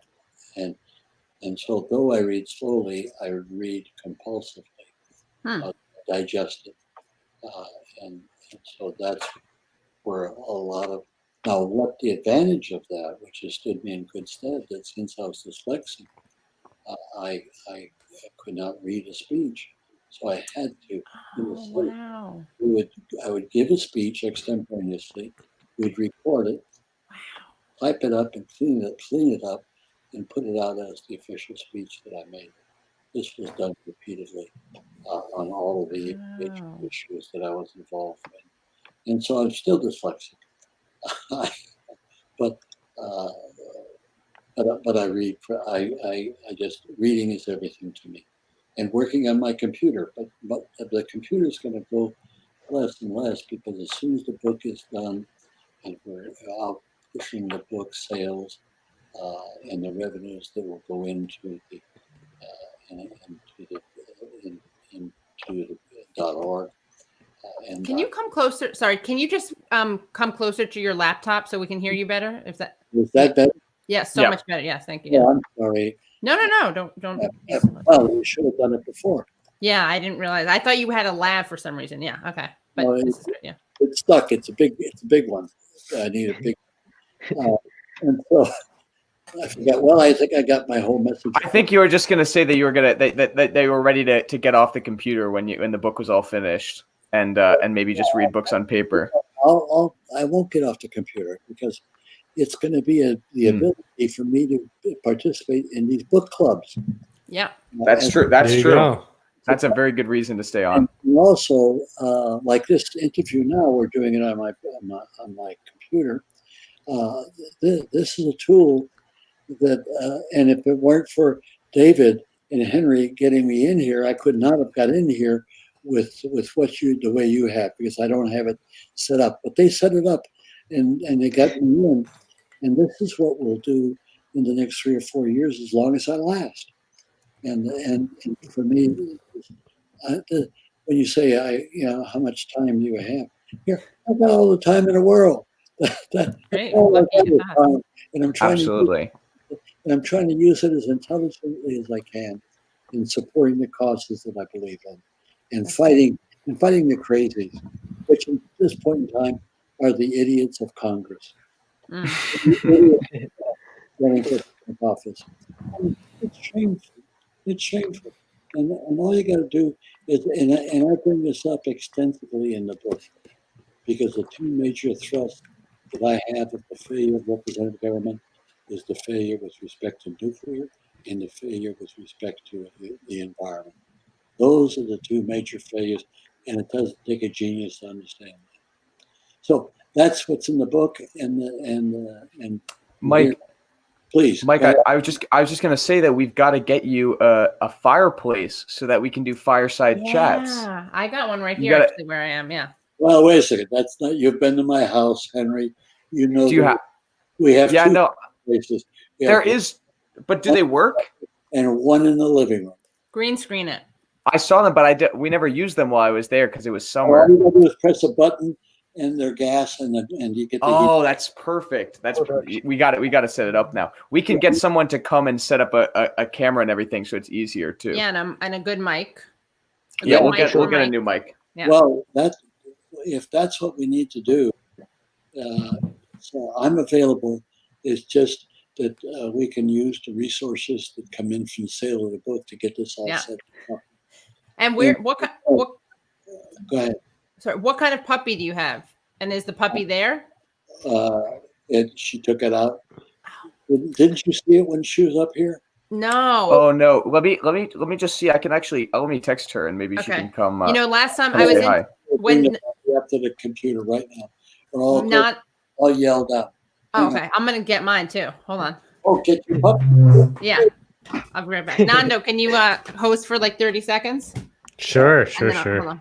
And feel free to read any of the super chats. Yeah. I'll be right back. For sure. Actually, I Super just wanted to say chats. because people were talking about Jimmy Dore. I'll mention that Jimmy Dore said that Jimmy Dore and Mike go way back. Oh, nice. I didn't know that. They're friends, like they're personal friends, or Well, what- they've what's just their been they're definitely friends. He's just been on his show, forever. Right. Because Jimmy's just been on the internet for like 50 years. I don't even know. As Yeah. long as it's been around. since before the internet existed. No, I mean, we had Noam Chomsky on the show. We've had Mike Gravel on the show. I've spoken to Richard Wolff. I've spoken to Adolph Reed. Kind of the members of the silent generation, which was a much more radical generation than the boomers or anything subsequently. And I always find it inspiring to talk to the people from that. Oh my goodness! Hello, Whitney. Hi. Hey. Oh, I can't go. Oh, there he is. There she is. There we are. Oh my gosh. What's her name? Wow, she is excited. Yeah, She's a superstar. Oh God. she's a wild child. Yeah. Like Katie was asking. What's her name? Maggie. Maggie. Maggie. Named after Margaret Thatcher. Well, it's not one of my favorite people. Oh. No, she was a girl boss. She broke the glass ceiling in the UK. Have you seen her on the Crown? The woman playing. I haven't seen her. It's Gillian Anderson, Yeah. who is Good job. Well, Okay, let's see. Katie, raise your dog up. Okay, well, let me just go full Not screen. my Hold on. fingers. Not my fingers. Look at that. Oh my God. Say hi. I wonder if they can see each other. I know. I don't. they kind of look like they could be cousins. Yeah, right? Is that a Shih Tzu, Katie? No, she's actually a Lhasa Apso. Okay, that might be. Oh, What? I used to have one time. Sorry? I used to have one. I was in the Senate, I had it. Oh, you were when you're in the Senate? And she's a rescue. Oh, Look, what's yours name? Maggie. Maggie. She's mostly Yorkie and a little bit Bichon. She's so And cute. very active. How old is she? 3 months. Oh my God. Bodhi, we think she's like 11, right, Boo? You're 11. She's, 11. But you look so young, right? Take care of her because they don't last forever. Oh, she almost ran off. She got out of her leash because there was a big, scary dog that she ran after. And I almost had a heart attack, right, Boo? And she ran after the big scary dog. Yeah, she has a total Napoleon complex. Oh. That's crazy. Yeah. So have you all had a good conversation up Oh here? my gosh, it was so Wonderful. The good. best. Yeah, it was so good. Yeah, and do you want to share anything because you're apparently a big part of this story and like the political project. Political project. Well, Mike is really, I think one of the reasons he stayed alive is because he so wants to see some acceptance of how people being empowered can make a difference in the way we govern ourselves. And so I guess I'm glad it hasn't happened yet because he's hanging in there. Yeah. But Very- hopefully, we really need to find some younger people who become enamored with the idea, he can pass all his research on so that somebody else can pick up, the baton and carry it forward. And they're right there. They're right there. And David's back there somewhere. Hello? Yeah, he's always back. He's always behind the scenes pulling the strings. He's so humble. God damn it. I saw him at a Bernie rally, I believe, in Queens. Really. Yeah. Bodhi's a big Bernie fan, but she's also a Gravel fan. Actually, yeah. Why don't it might be really interesting if you two talk about the time that you guys met Bernie. Actually, Bodhi! Oh, Bodhi, get your paw off my headphones, please. Thank you. Hold on, sorry about that. we went. They have a dog malfunction. Sorry. So Katie, I just asked them about the time that they met Bernie earlier this year. Oh yeah. I had not recalled that I had any contact with Bernie before, and of course I was well aware that a lot of people were saying that, Gravel was Bernie before Bernie, and it's true. Our ideologies meshed totally together, and so we went to the rally in San Jose, and so what was interesting, we just went to the rally. And did we email them saying that we were coming? Oh no, well, it was coordinated. Our being there. Yeah. So we went there and sat on the side, and all of a sudden, some guy looks over. He says, "Are you Mike Gravel?" Yeah. And then he went bonkers, telling everybody around that there's Mike Gravel. So we started having a whole bunch of picture taking with Mike for a while, but after Bernie's speech, we were invited back in a line of people to meet him. And when he saw Mike, he opened his arms and just hugged him. And in fact, Henry, that photograph, that's been used so much of the two of them, it's just they really connected. Oh yeah, and because he knew of me extensively. And obviously, I knew of him extensively and followed me. And of course, I did endorse him, and he called me on the phone and thanked me. That's so nice. So, and the other person that I endorsed was Tulsi Gabbard. Right. I have a lot of space for her. In fact, I've got to call her and find out what she's going to do now. Yeah. Because she's got a wealth of knowledge and guts, really guts. Katie, sorry, I was just going to say, Katie, did you get the photo that I just sent you? I tried to send the photo that Whitney was just talking about. Yeah. Bernie and Mike. That's a great photo. Yeah, let me show that. It's a mensch. Two menches meet. That's right. Did you tell? Sorry, I have it. Did you tell him about your days in New York as a you worked as a cab driver? Is that correct? Yeah, among other I'm sure things? he would have appreciated that as like a former Brooklyn guy. Yeah, I mean former. You can leave Brooklyn, but you take the the Brooklyn never. The Brooklyn certainly has not left Bernie. He still sounds. But Nando, Mike was also a cab driver. I know. Mike was. Okay. Mike was. Yeah. Gotcha. Yeah. Cab driver. No, he wasn't. That was a miscommunication. I misunderstood what he said. Yeah. Mike delivered alcohol to movie stars and stuff in New York City. Oh, who? Like who? Wow. Which movie star? You remember Veronica Lake? Yeah, I do remember Veronica Lake. Okay, Veronica Lake, one of them. And there's another lady that the name escapes me. You probably don't remember, but there was a scandal on the Upper East Side. I'm born and raised on the Upper West. That's where Katie's from. I'm from the Upper West. Yeah. Yeah, I know. And so was I when I was living there. Nice. I was on the West Side. But what happened was the fellow who owned the liquor store. I was working at the liquor store as a delivery boy.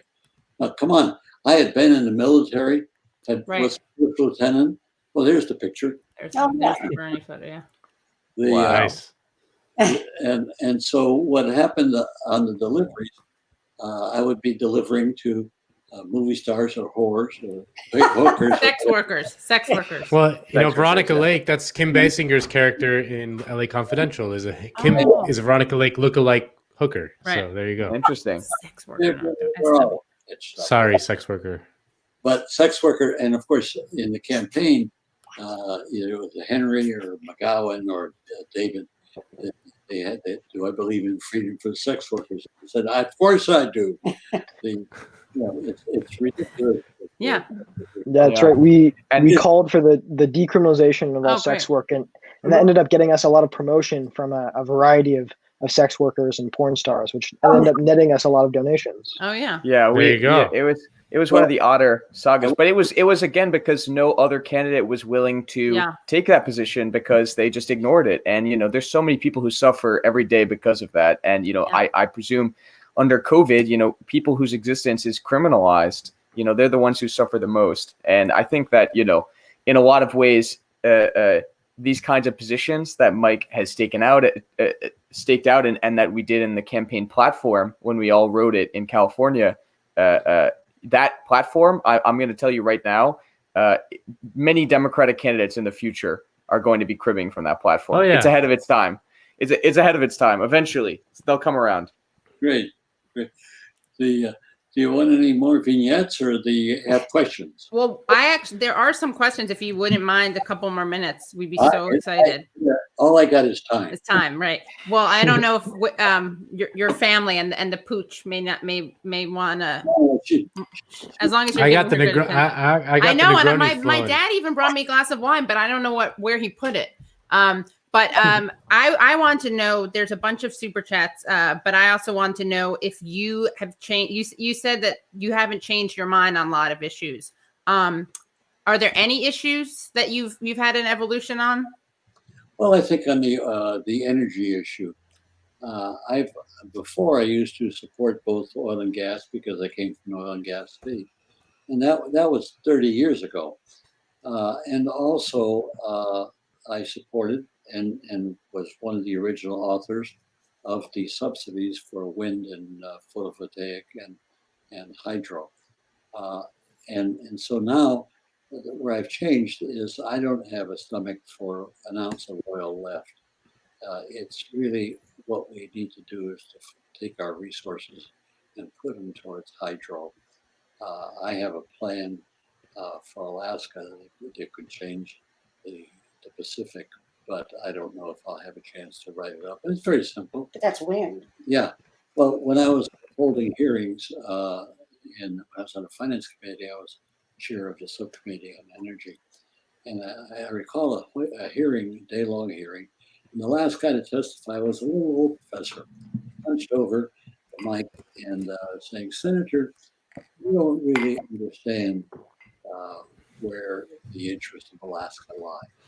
No, I was taken aback by this statement. Who the hell is this little old guy telling me because I'm chairman of the subcommittee.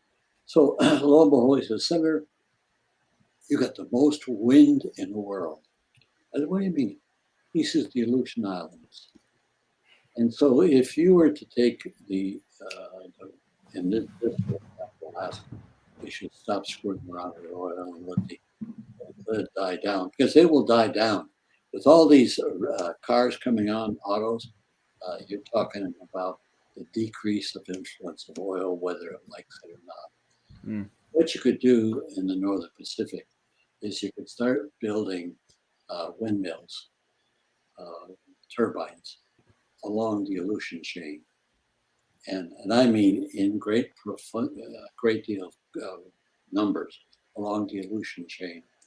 And you would produce hydrogen, and then hydrogen or batteries, whatever you want. You would take the energy that's produced by these windmills and turn it into battery power or hydrogen power, and then you'd pick up by boat these various units that you've just produced with power and then distribute them or sell them in the global marketplace. Now, what would be interesting is you're talking the marketplace of the Pacific. Excuse me. I need to, she's getting crazy. Yes. So I was. Nice to meet you. No. Yeah. No. Thank her so much. Thank you so much, Whitney. Yeah. Oh, I think hopefully she heard. We'll have her back on. She Yes, knows, together. and she knows you people and likes you people very much. Mike, I just wanted to say really quickly on the geothermal and on the wind issue in Alaska with the Aleutian Islands. I don't know if you saw this, but Alaska just yesterday, they certified that they passed a referendum to institute ranked choice voting Wow. in Alaska. So now they're using I didn't know that. ranked choice. So what they're going to do is they're going to have a primary, an open primary, no parties for 4 candidates. And then those 4 go on to the final. And then you rank your 4 choices. And they use that to determine it. That's great. So we are saying, Mike, you should go back and you should Yeah. go after Lisa Murkowski. Hell yeah. Yes. No, Take her. I think one of you two should do it. Yeah. We're Right. still too young. Why too young? They Too have young. like a There's you guys that, have a calendar, psychopath right? in with The the- with the- Constitution. that psychopath in Yeah. North Carolina just won. Yeah, that's true. What's his name? Madison That was Crawford. Madison for, Cawthorn. that was for the Yeah. House, Oh, though. That was God. for the House, though, and he was Yeah. exactly the right age for it. But Yeah. What's the year for the Senate? I don't even know what the age Tw- limit. House is 25. I think Senate is 30. Oh, that should be unconstitutional. Yeah, I was gonna say it's ageist. yeah, Yeah.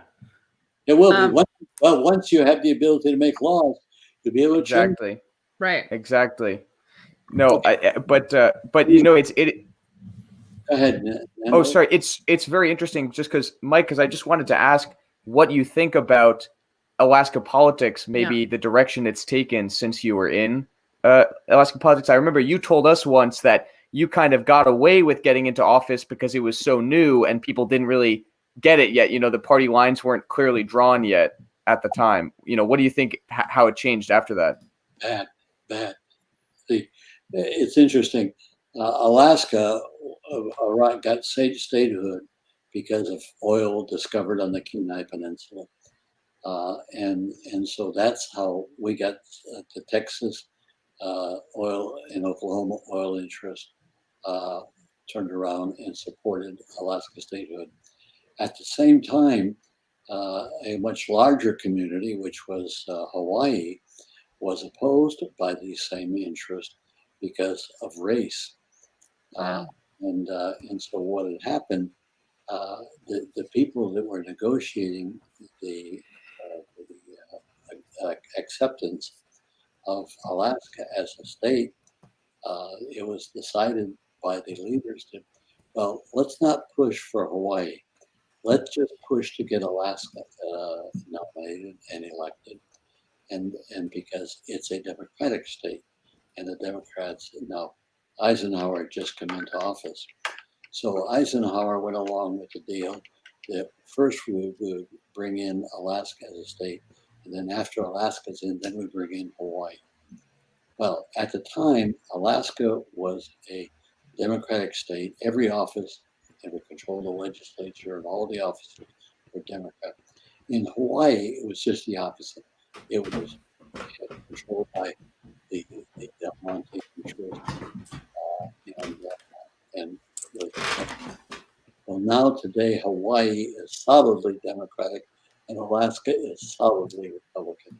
And I was one of the last statewide elected officials, and of course I was defeated in the primary by the person who was the grandson of Ernest Green and Clark Green.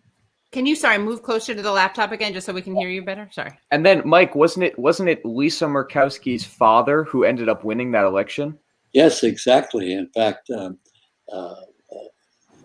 he came to visit me with a friend because he was concerned with what I would do in the primary, in the general election, and I was so bitter that I didn't get involved.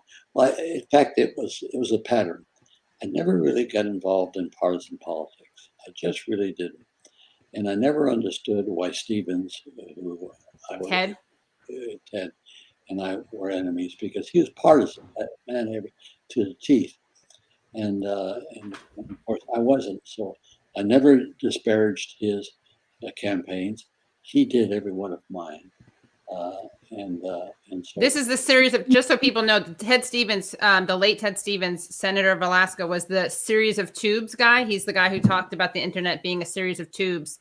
Also famous for saying that the day that they voted against some drilling in the Arctic, and he said he was unfortunately extremely depressed. It was the saddest day of his life. He fought in the war, and his wife died in a plane crash. But the saddest day in his life was that day. Anyway, sorry. He would wear an incredible Hulk tie when he had contentious votes in the Senate. Yeah, Ted, he was a supreme supporter of the military-industrial complex, and it was an effective one because he was charged of a subcommittee of authorization on the not the Public Works Committee, but the Appropriations Committee. No, he was a nice guy personally. He was much more popular than I was in the Senate. In fact, it surprised me because he was such a cantankerous guy. Yeah. And though I was very reserved in my attitude, but I did a lot of filibustering, and so that pissed off a lot of people. So, and, Right. and of course, the major filibuster was to remove the draft and force its extension. But there's always unintended consequences, and that is that we were able to during the war in Asia, not Asia, called the senior moment, the war in Korea, Vietnam, Vietnam, Cambodia. earlier than that. What's well, we had the war. World War II. No, forget it. I forget the point I was making. That's okay. That's Yeah. okay, Mike. We pushed you so Yes, long thank you here. I so mean, much. I'm getting very tired. Yeah, I very know. tired. I'm so grateful, and You have any? really, You I have know any, Nando has to go also. you have any more questions? Go ahead. People wanted to know last question, and then you can just answer whichever of these. I'll make it quick. Someone asked if you're observing Canadian foreign policy, if you think that any policy can propose withdrawal from NATO, and if not, is nuclear disarmament impossible? Then a lot of people are saying nice things about you, obviously. As people are saying, if the Katie Halper show were a book club, I would learn to read. Ruth Peace says she has the book and she needs to start reading it, but she started it. And someone else said in 1970, Bill Cole said in 1970, you co-sponsored a guaranteed minimum income. I take it you support Andrew Yang's version. What is your argument for it? But Nando, we'll let you go before this. Okay. All right, guys. Bye, Nando. This is a pleasure. I can't. Nice Thank meeting you you, so Nando. much, Senator. I Take it can't easy. question, All right. Oh. Bye-bye. but over time, they'll be answered. But Okay. so I can't answer them all, but I could say that I forgot what I was going to say. You're right. Well, we'll have to have. Oh, it was Yeah, about let's just- The one about NATO. What was it that whether you could nuclearly? Trudeau's father, Pierre Trudeau, and I were very close friends. Oh. Wow. In fact, he spent the holidays with me once. You remember his wife Margaret was off with the Gracies, and Justin. He'd always mentioned Justin. Now, Justin is not his father. I follow Canadian politics very closely, and I'm a little distressed over the Key the tar sands exploitation with the pipeline, and he's approached the United States in that. It's unfortunate. I know the dynamic and I know what's involved. I've been there, but it's unfortunate. But other than that, he's a good leader. I was very close to Jean Chrétien, who was ahead of him as prime minister. So I've gone through two prime ministers in my generation. Now, whether I'll have an opportunity to be with Tristan, whatever, we'll see. But with respect to NATO, I have no desire. I would like NATO to be dissolved. It's not necessary. We don't need it. And it's a way of and the reason why it's there is to be able to be nurtured by the military-industrial complex. That's NATO. There's no reason, and it threatens Russia needlessly.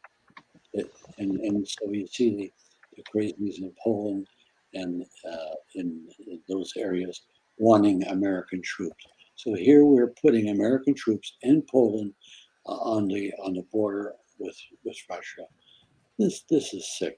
This is very sick. So I don't think I could go into it other than that it's wrong, and we missed the opportunity in 1989. Right. When we had a chance for a peace dividend that disappeared and was gobbled up by the military-industrial complex. So, Well, thank you. The other answer is, do I think that there's any hope? I'm pessimistic right now, except for the kids that are working on this. Yeah. Yeah. Will they be able to get the book, the contents of the book, the people, the legislature, and the people? Will they be able to get that enacted? It's my only hope. Other than that, I'm very pessimistic. And I've noticed that there were a lot of old people, whether it was Will and Oriel Durant and Arnold Toynbee, all of them in their old age, they all lived into their old age, and in all cases were very pessimistic about the future of the planet. Let's hope they're wrong. Let's hope I'm Yeah. wrong. Well, my great aunt. And Katie, please. Oh, I was just going to say a final word from me is that my great aunt, who died at 102, said that the trick for her was optimism and wine.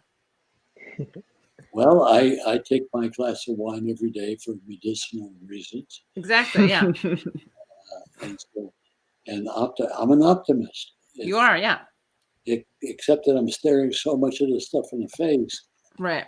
And I know, when I hear people protesting, fine, protest all you want, but until you have the ability to make laws, you cannot realize what you're protesting for into law. Yeah. Because the Congress isn't going to do it. When they say Black Lives Matter, sure they matter, but until you can pass a law that will force the acceptance of Black Lives Mattering, then that's what it's all about. And that's why I hearken so much. The central power of government is lawmaking, and that's where it's at. It's not protesting. It's not whining. It's in a very deliberative fashion, introducing and enacting laws, and as I say on the back of the book, The Failure. This book is a manual to create and operate a people's legislature. All you got to do is understand the manual. Yeah. And we're gonna make sure that it's explained to you. We're gonna be making videos. We're gonna have Mike's book club. We're gonna get it in front of a fireside chat. You're not gonna be able to. You're gonna get really sick of it before you finally understand it. Useful Idiots. I don't get sick of it. That's true. I'll take it to the grave with me. Yeah, and That's we would true. love. I'm sure we'd love to have you on Useful Idiots, which is the podcast I do with Matt Taibbi.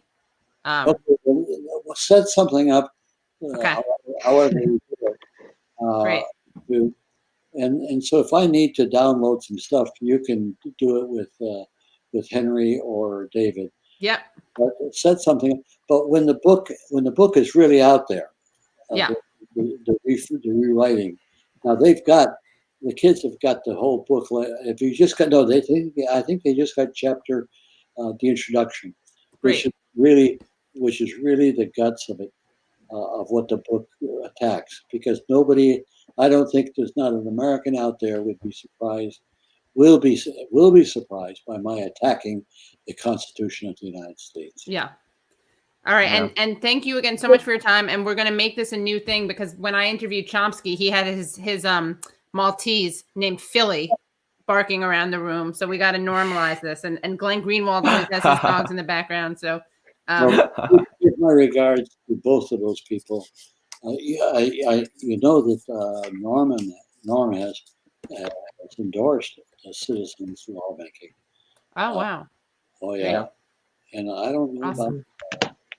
about that, but bring it up with Norman, and just tell him how I admire him, and I follow everything he writes. Great. So, enough said. Shall we say our goodbyes? Yes, thank you. I mean, if you want to stay on for some more questions, but if you want, Absolutely.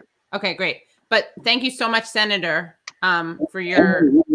Thank you for your work, and Katie, thank you for this being involved. Of course, and thank you to Whitney and your dog and Maggie as well.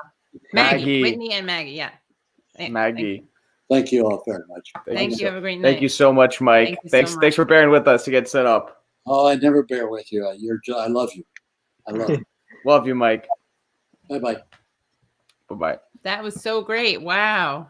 So cool. I got to tell awesome. you, that was like a window into every phone call that we have with Mike. Like, you know, the number of times that we've run through, because they're just such incredible stories. I mean, and we didn't even scratch the surface. We didn't get into the ballistic missiles getting yelled at by Nixon in the Oval Office, fighting with Ted Kennedy, meeting Frank Sinatra. Like, I mean, the man has lived an incredible life. Yeah, really great. That was so amazing. And then, then you guys are your own phenomenon, right? So, you have the Gravel Institute. So can you tell us, and also how old were you when, oh, by the way, welcome to the Katie Halper Show. If you're just joining us, you can subscribe so you don't miss any of these videos. And to do that, you press subscribe and then you hit the bell. Also consider supporting the show at patreon.com/the Katie Halper Show.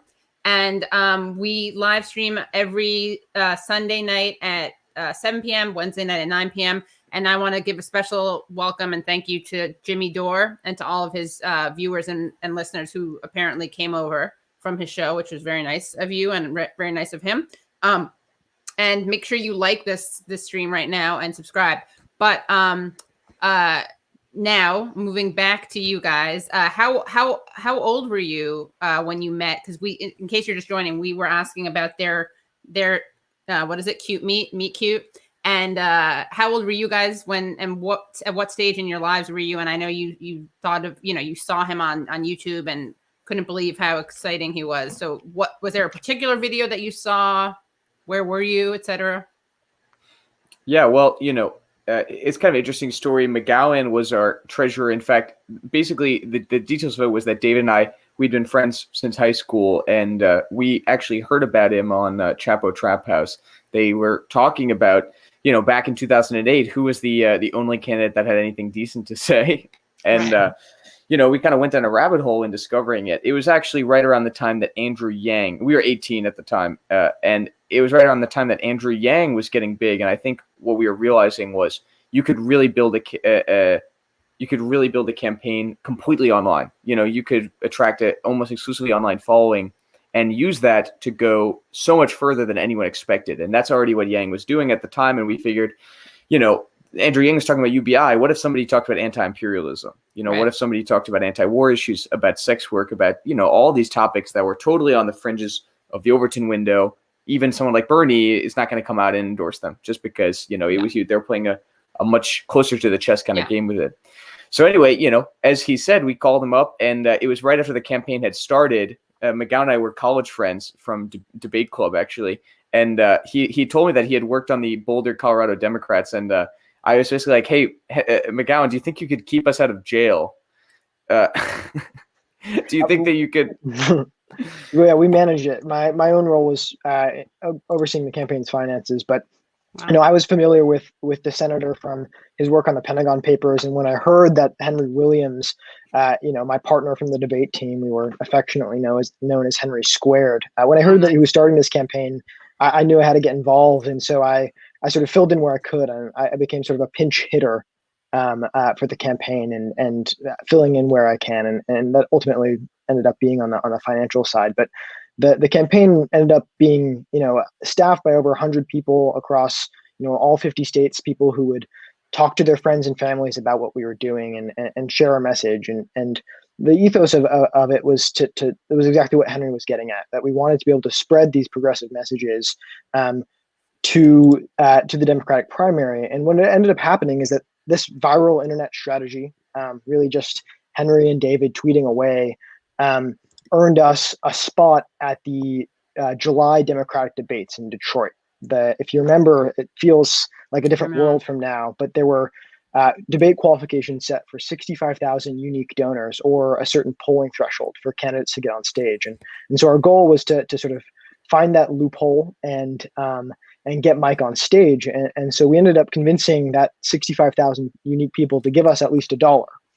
The problem, however, was that 21 candidates had qualified for 20 spots on the debate stage, and Governor Steve Bullock ended up beating us out for that last debate spot because he had the polling threshold. But what I'll tell you is that out of everybody in the 2020 Democratic primary, when we dropped out after that debate in August of 2019, we had the most efficient use of money in the entire race because we were only asking people to give us $1.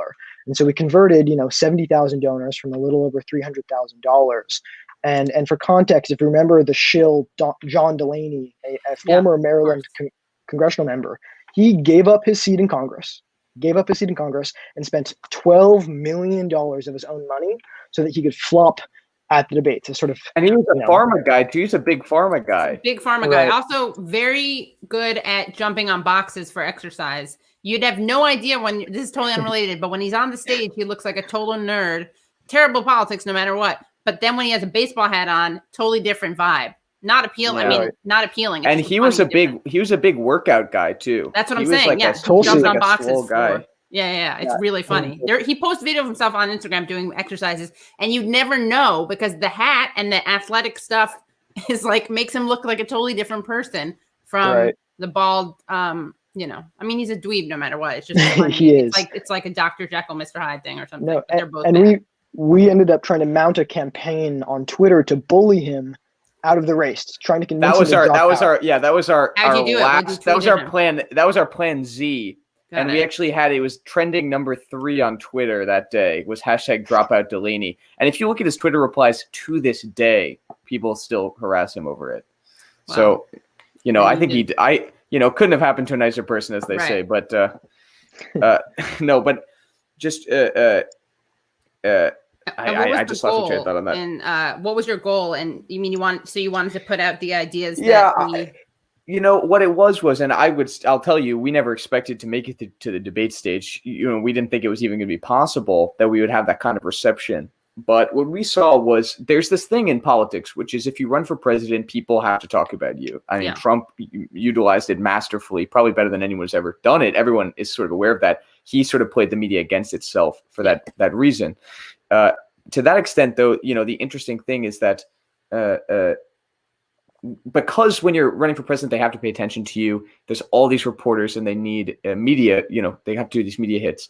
If you're interesting, if you're exciting and out there, which we were a weird campaign with a whole bunch of weird things going on.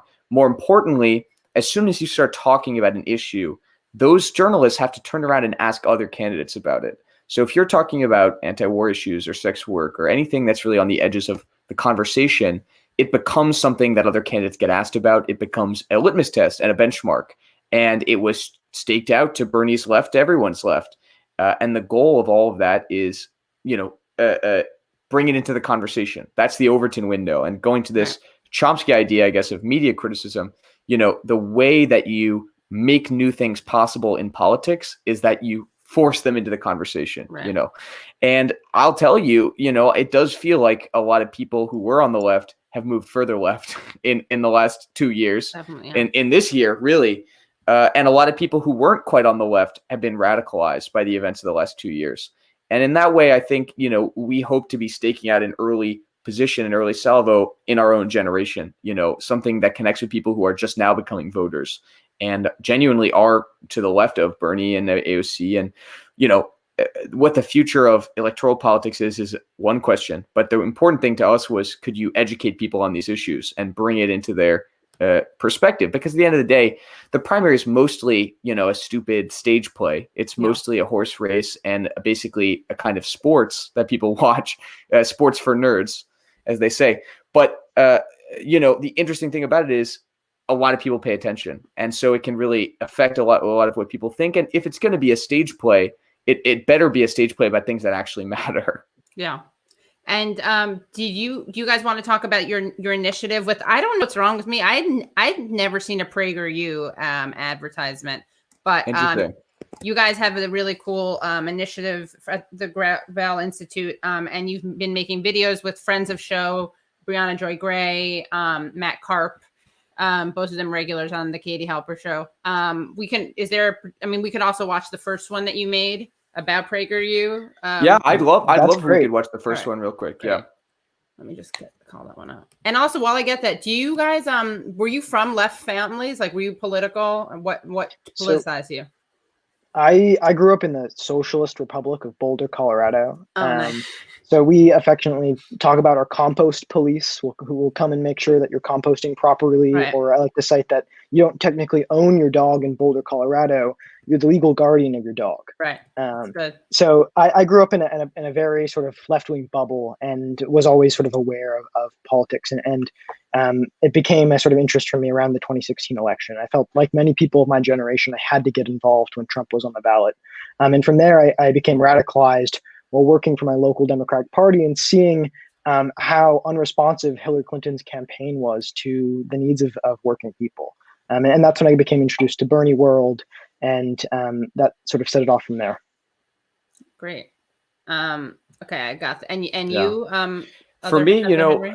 my family's always been political. My mom is, cares about politics very deeply. In fact, she likes to talk about how it was right during, I was born right before Bush v. Gore in October 6th, wow, 2000. I really feel And so she had a old. newborn child during Bush v. Gore and was very anxious about it. And, it was watching it all. And because, when you're at home with a newborn, that's what you do. And, she was always extremely political. I think for me, though, in part, it was, 2015, and I was a big Bernie fan in 2015, 2016. And I think one thing that had a huge influence on me was obviously the internet. But the other side of it maybe was the sense of sort of existential frustration. And it actually did center on things like Snowden and like the disclosures. And it's interesting to look at them as whistleblowers compared to Mike. They're kind of in a long tradition of American whistleblowers. And the thing about whistleblowers is that they expose truths to everyone. And when it's out there in public, it starts to change your minds. For me, that was an early thing that pushed me to the left. And then watching what happened to Bernie, watching what happened to, Hillary right after that, and watching the sort of epic failure of the last 4 years and this sort of constant comedy of errors. I think as time went on, it really pushed me deeper and deeper into the left. And I will say, I was very left when we started the Gravel campaign, but the experience of interacting with Democratic staffers and candidates, boy, there's nothing else in the world that will convince you that the DNC is not just controlled opposition, somehow worse than controlled opposition. I can't even come up with a violent enough term for it, but they're not the best. Yeah, that's generous.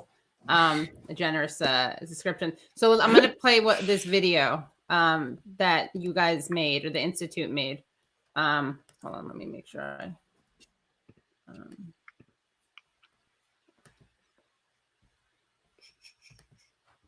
sorry, this is like the most annoying part of the show, which is when I okay, here we go.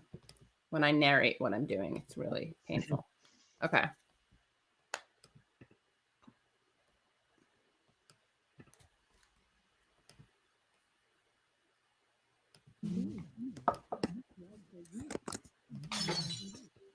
Hi, this is H. John Benjamin. I'm here to talk to you about a big problem on the internet. It's called people emailing my wife. No, it's called PragerU. Imagine a huge stream of lies that pours into every computer in America. Imagine it's disguised to look unbiased and packaged into slick videos. And imagine oil billionaires give them tens of millions each year to indoctrinate your friends, your family. Well, that's PragerU. And the thing is, it works. 1 out of every 3 Americans online has seen one of their videos, and 70% say that Prager's videos changed their minds. This stuff makes a difference, and every day it is pulling people toward the right. At the Gravel Institute, we're building something to beat them at their own game. Short, high quality, easy to understand videos presenting leftist ideas and refuting right-wing lies. Stuff you can send to your friends, your mothers, your secret lovers, your mother's lovers, your known lovers.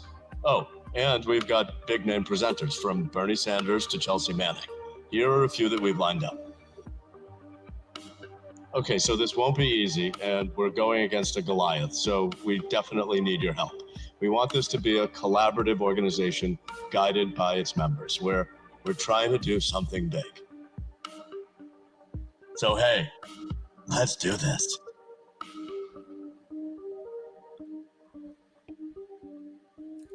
Wow.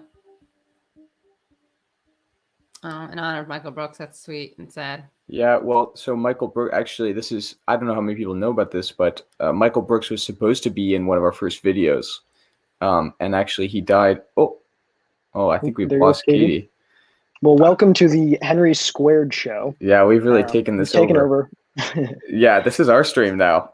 I'm this has been an incredible arc to this stream so far. I feel like we've added and subtracted about 10 people in the course of this.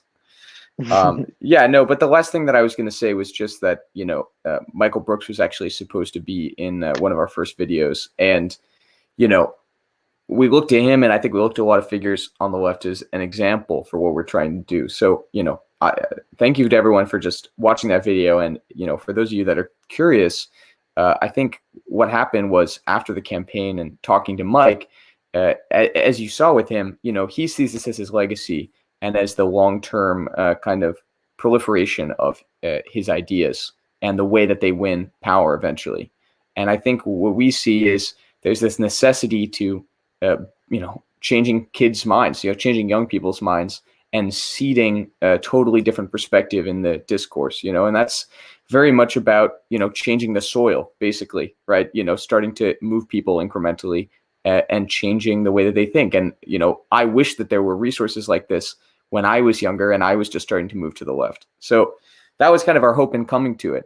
And as you heard with Mike, there's a core of ideas here that I think we see as being, not just broadly popular, but also the kind of thing that can animate an entirely new audience of people, bring them to the left and lead them to take real action. So anyway, I would encourage you to take a look at our videos. If you haven't seen them, you can go to our YouTube channel, the Gravel Institute.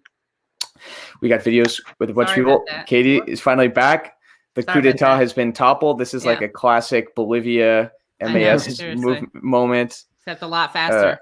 A lot faster. Yeah. They're really decreasing the time to live on these coups. Anyway, I was just going to say, if you're interested, you should check out our YouTube channel. You should take a look at some of the other videos that we put out there.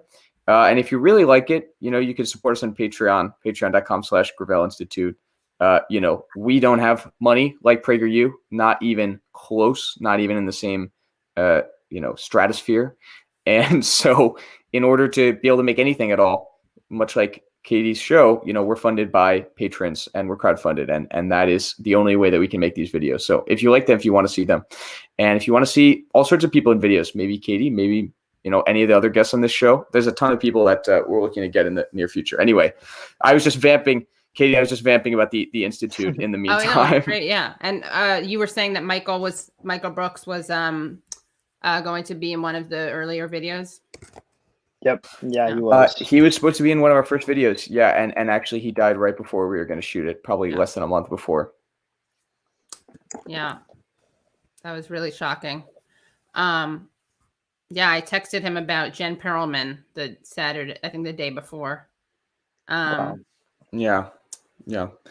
No, I mean, and that's one of these things too. I think that moment made a lot of people reflect on was, this has been a difficult year for the left, right? It's funny that you brought up that Queens rally because we were all at that Queens rally. Actually, we met Bernie there, and it was probably the best day of my life up to that point. Yeah. It was meeting Bernie. I think I might have reached higher highs since then, but the thing about it was. It was such a moment of kind of transcendent coming together and seeing Tiffany Caban and Alexandria Ocasio-Cortez and Julia everyone Salazar else that was gathered there. It felt like the beginnings of a real movement. It felt like something that really had more substance than anything else I'd ever seen. And what's crushing is what has happened this year, and it started with the Iowa caucus. And with Super Tuesday and South Carolina. I mean, and the shadow act wasn't a good idea. This succession of just devastating events, one after the other. And in a way, actually, we were just talking about this the other day, that this whole year, it was foreshadowed by that Iowa, the fact that it took them a week to figure out the election results, right? And it was all foreshadowed, all going back, and the systematic crushing of the left. Foreshadowed. Yeah. And this systematic... Foreshadowed by shadowed. Yeah. When I was just going to say the systematic crushing of the left, and it started with South Carolina, it started with Super Tuesday and with the consolidation, the Obama phone calls and everything else. But it's continued to this day. And the reality is they're scared. They saw that Queens rally, they saw that momentum, and they thought, holy shit, something actually might happen. That was an amazing day. I have a photo with Cori Bush Nina Turner, Virginia Dooley, Dr. Victoria Dooley, Carmen Cruz was there. That was amazing. He had just had a fucking heart attack and walked out to like, you know, what was it? LL Cool J. 25,000 people, and it was just, I mean, it was covered, electric. Barely It was covered. crazy. I know, it was totally electric. Incredible. Yeah. I mean, I couldn't. Yeah. Yeah. I mean, he's basically great. He's greatest of all time. I know he. But just the last thing I was just going to say is that all came in such quick succession. And McGowan and I was at his election party on Super Tuesday, and it was a grim affair. It was grim. Sad. And we came out of that, and it was not even 2 weeks later that COVID shut down everything. You know, it was just in that 1 month. I mean, March 2020, and we're still living in March 2020 to this day. Yeah, it's really so awful. Wow. Oh, I'm really sorry. That someone said that that's their friend died. Yeah, Pete and Pete Buttigieg, by the way. The gall of that little rat face CIA fucker Oh my God. to complain about Trump not accepting calling the results before all the votes were counted. It's like, you mean he did on a national level what you did on a state level? Unbelievable. And the sad part now is Pete is going to earn's not even the right word. He's going to be placed into a cabinet position, probably VA secretary, based on very little to no experience. At least he certainly doesn't deserve the position, and his own role in the primary, I think, was outsized because of his personal connections, because of his sort of corporate connections. And you know, we hope to see a day in which we get to have Mike Gravel and Pete Buttigieg on stage together. It was a shame we didn't get to experience that during the primary. I No, mean, for sure. one of them hopefully standing in front of the other one. It's No, you know, and I think that Pete on the stage. Yeah. You know, I think that what this year has done in a lot of ways, and just watching how willing Congress has been to just let our society be just completely hollowed out, you know, just get cored out. You know, what it teaches you, I guess, is what the left has always known, you know, which is that there is nothing standing in the way, right? There's nothing, you know, there's no layers there.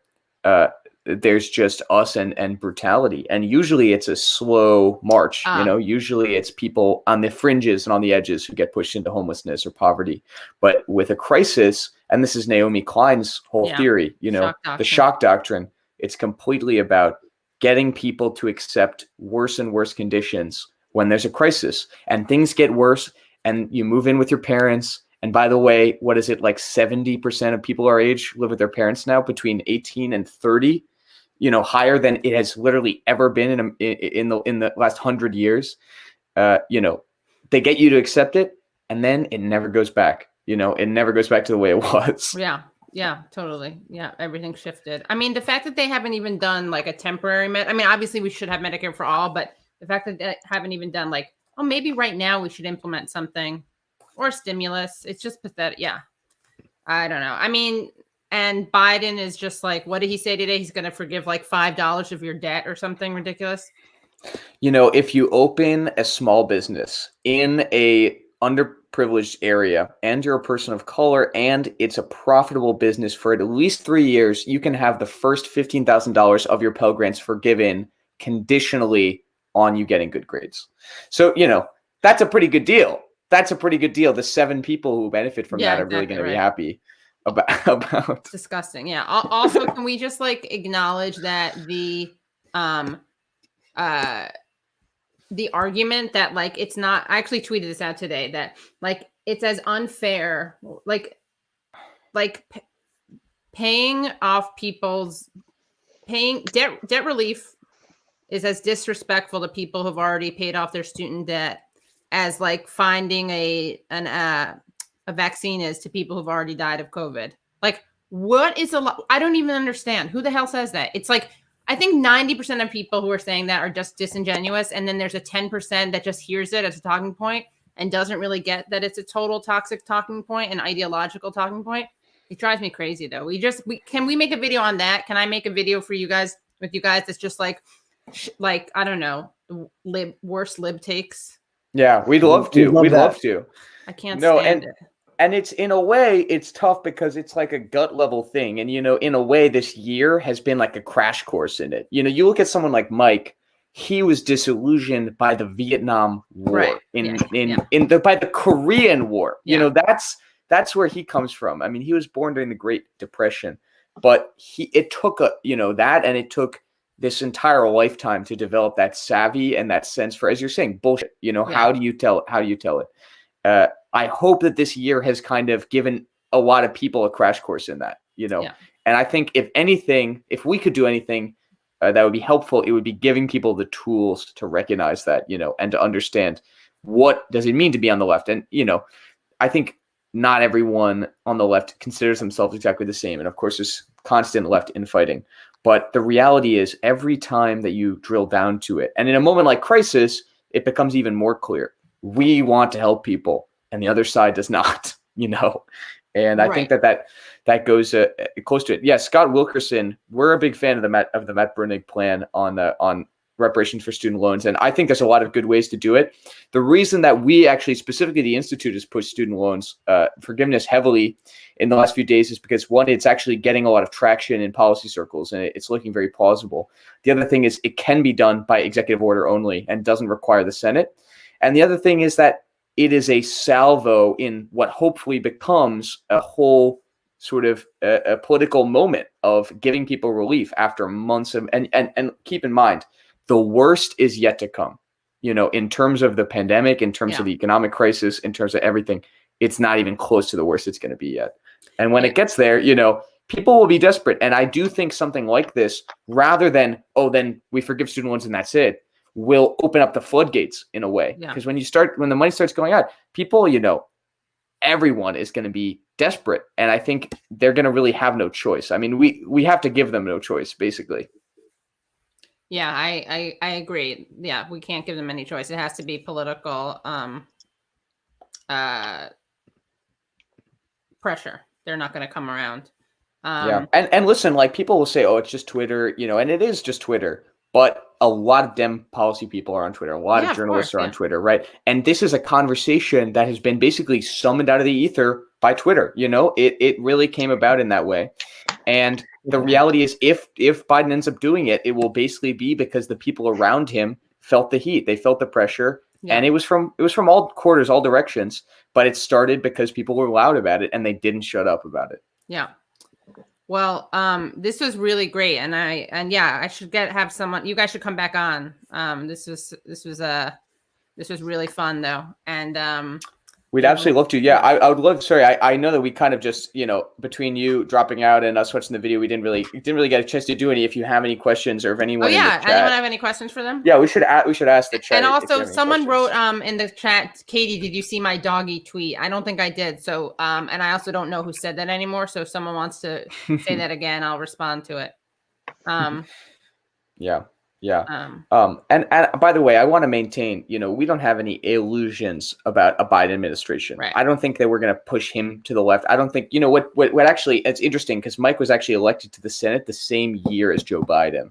Oh, wow. Yeah, I want to ask him if he knew. He does know, he did know Joe. And what he said about Joe is that he was a perfectly nice guy who got along with everyone. And that was his greatest sin, was because if you're in DC and you get along with everyone, that's a bad sign. You are a bad person. Yeah, that's a good, That's it. And Biden's never going to change. He's never, as a person, he's never going to change. But he's also pretty much an empty suit. And the people around him really run the show. And they can change, the dynamics around them really, shift around. So. And to that extent, there is some hope with the incompetence of Nancy Pelosi and the Democrats losing seats in the House.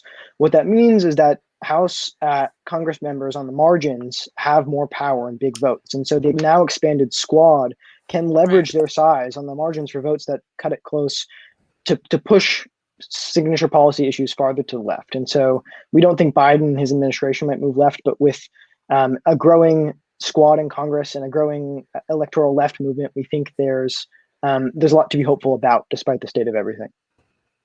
Yeah. By the way, Harry C. Smith, send me I missed the chat. Sorry. So okay. Let's see. Thoughts on bread lines and USA in USA and what to do now. And Harry, yeah, send it again because I missed it. That's a question for you guys. Thank you, Fanto. Yeah. In terms of thoughts on breadlines, I mean, I think that carbs are bad, guys. Yeah. Well, here's the thing. That's what you're talking about. You know, we have an incredibly here's an interesting fact. If you take taxes and you add them to non-optional costs, that's housing, healthcare, food, the very, very basics, the things you cannot go without, transportation, right? You add those things up and you look at what percentage of income they are. The US in practice actually has some of the highest taxes in the developed world, the highest taxes in the OECD. When you combine taxes and public services, or things that are public services in other countries, so healthcare, transit, education actually is a huge one, childcare, those are all covered in a lot of countries in Europe, a lot of OECD countries, but not in America. In practice, so with respect to this breadline question, the reason why you get not just breadlines, but the reason that you get these food banks and whatever, they're like overflow valves for America, right? It's like how Walmart can, pay all of its employees less than a living wage, but get away with it because the limited aspects of our welfare state essentially subsidize it, right? So private charity in the U.S. and breadlines and whatever, they often form as or become a kind of force bolstering the incredible instability. They're basically these pressure valves that let off. But again, this Dallas, we were just tweeting about this earlier, this Dallas food bank, on an average holiday season, they see about 800 people, they serve about 800 families or so. This year, it was 20,000. 20,000 people who needed food from this food bank. And, to that extent, I would say, thoughts on how to end breadlines in America. I mean, it's simple enough. Give people food, give them money, set up postal banking, bank accounts with the government, and increase the amount when there's recessions, basically. It's really not an impossible thing. Like, solving poverty is very much in our reach, and we're certainly a wealthy enough country for it. Right. But that's just my comment on why breadlines exist in America. It's like, this is our flood valve. This is what we do instead of actually helping people, instead of having the government do it. We have these sort of outlets. Right. Who Drew says, is Mike saying abolish the Constitution or give people legislative power besides Congress? He's not saying abolish the Constitution. You should read his book because it explains it in detail. But essentially, he's proposing a series of constitutional amendments, although he has a kind of roundabout way to get to them that you should read in the book. It's very interesting. But it's about creating essentially another branch of government in the form of national initiatives passed by the people. That would be a superseding check on Congress. So, and also on this, basically on the government, that the people would have final say on any issue. So anything that passes, anything that people dislike, any kind of legislation, let's say a $15 minimum wage fails to pass in Congress, then you can pass it nationally through a referendum, through an initiative. And that's essentially what he's proposing. Got it.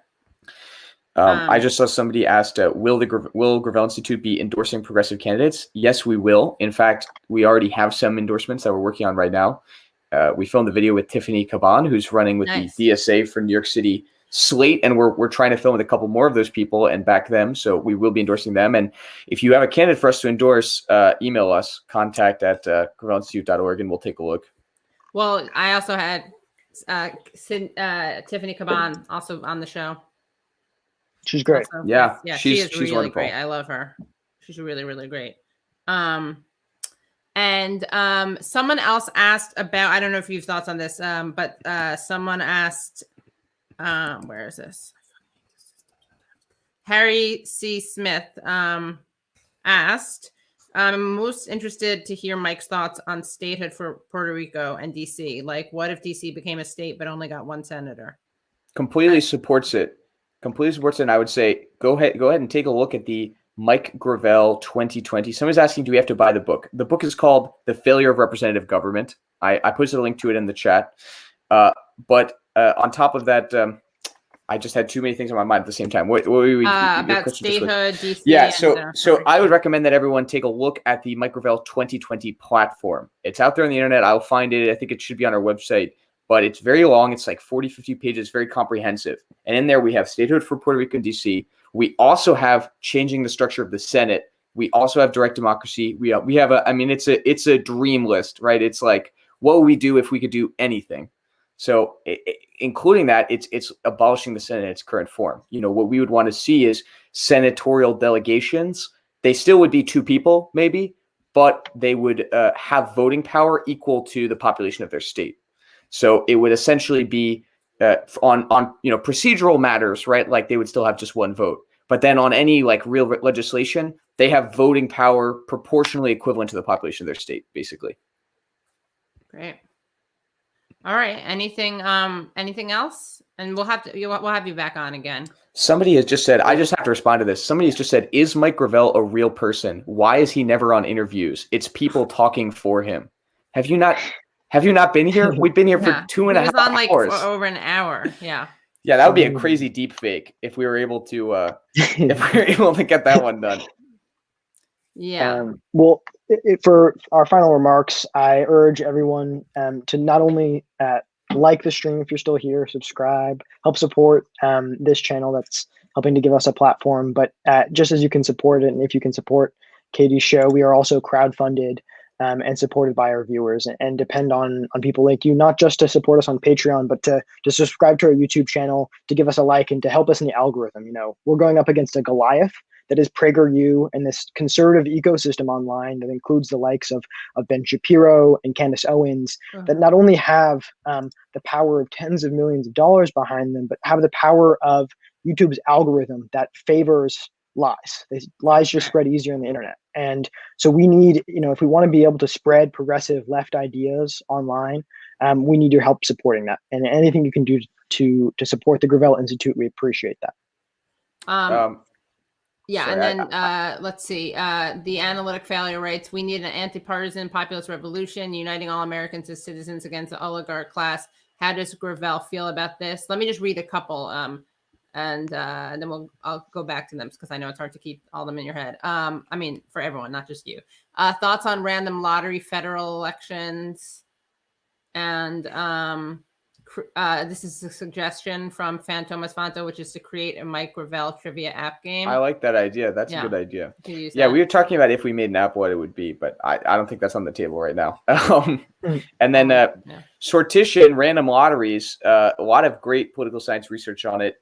Definitely not in the form of random federal elections, but there's a lot of offices that it honestly would make more sense to be picked randomly, basically, right? Like, meet a minimum qualification, talking about local races, that kind of thing.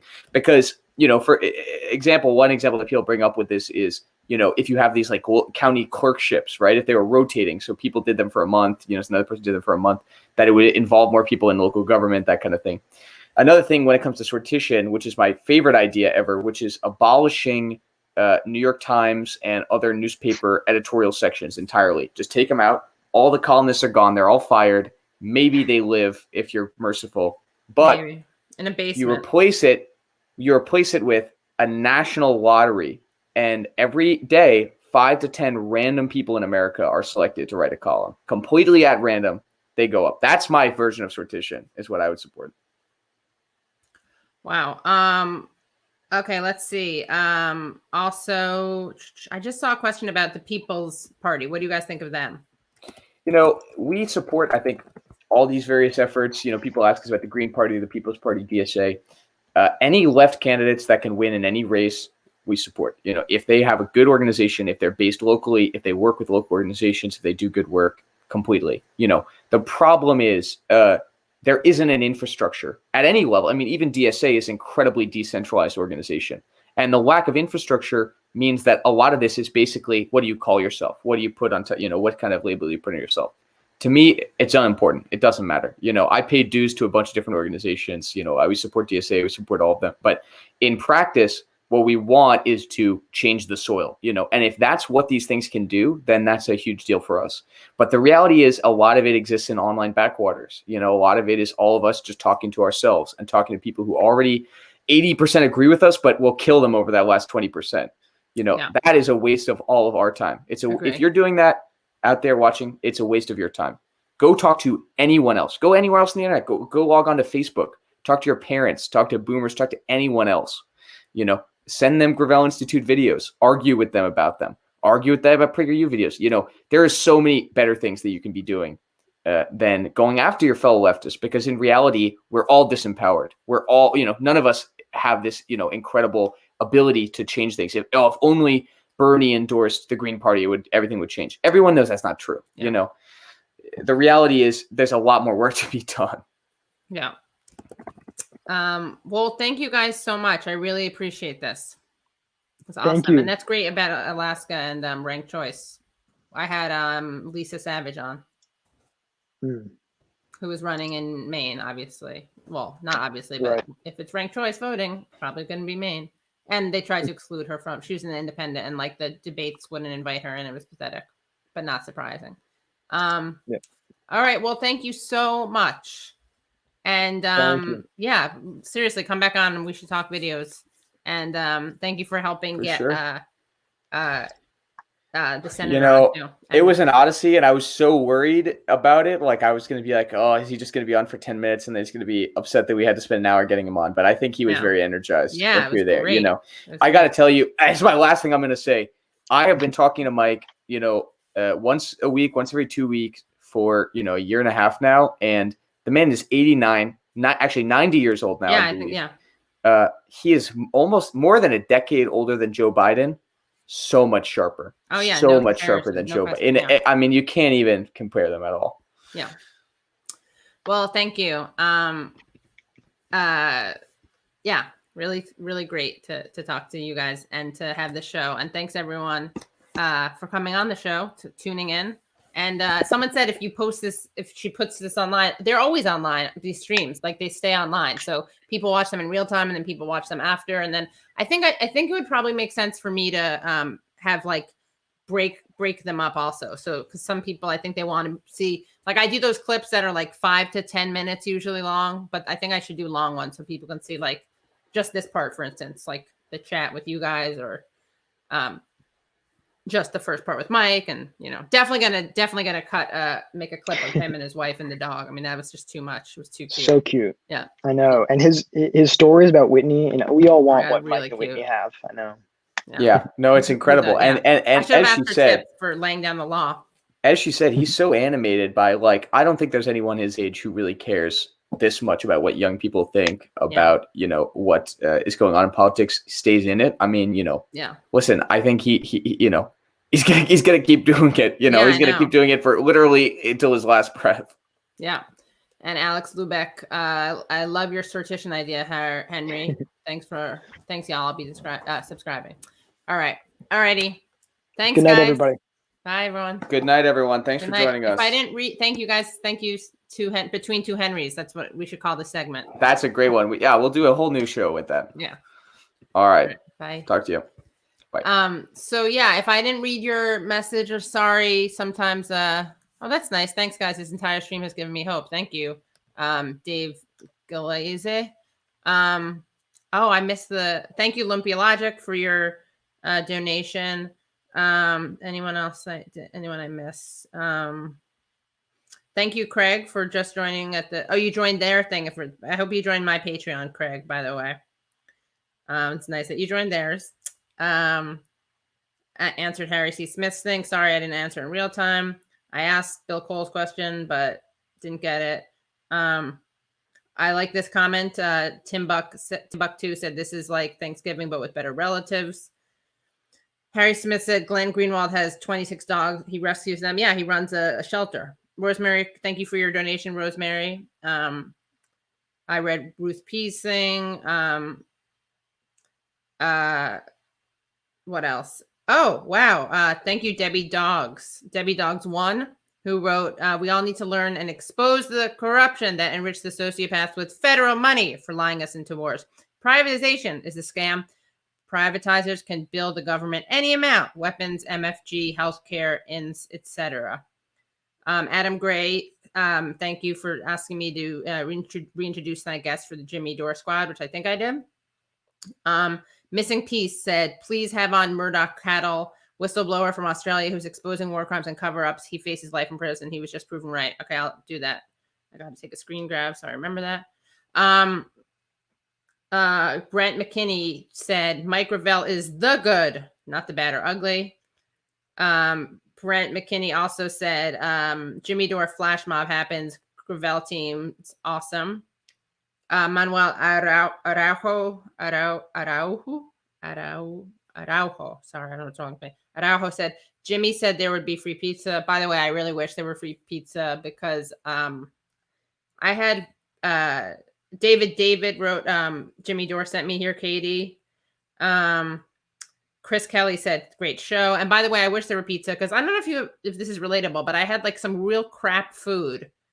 And I hate when you eat something that's unhealthy and it doesn't taste good because then you kind of like want to have more food until you have something that's good. And then there was nothing good here though, sadly.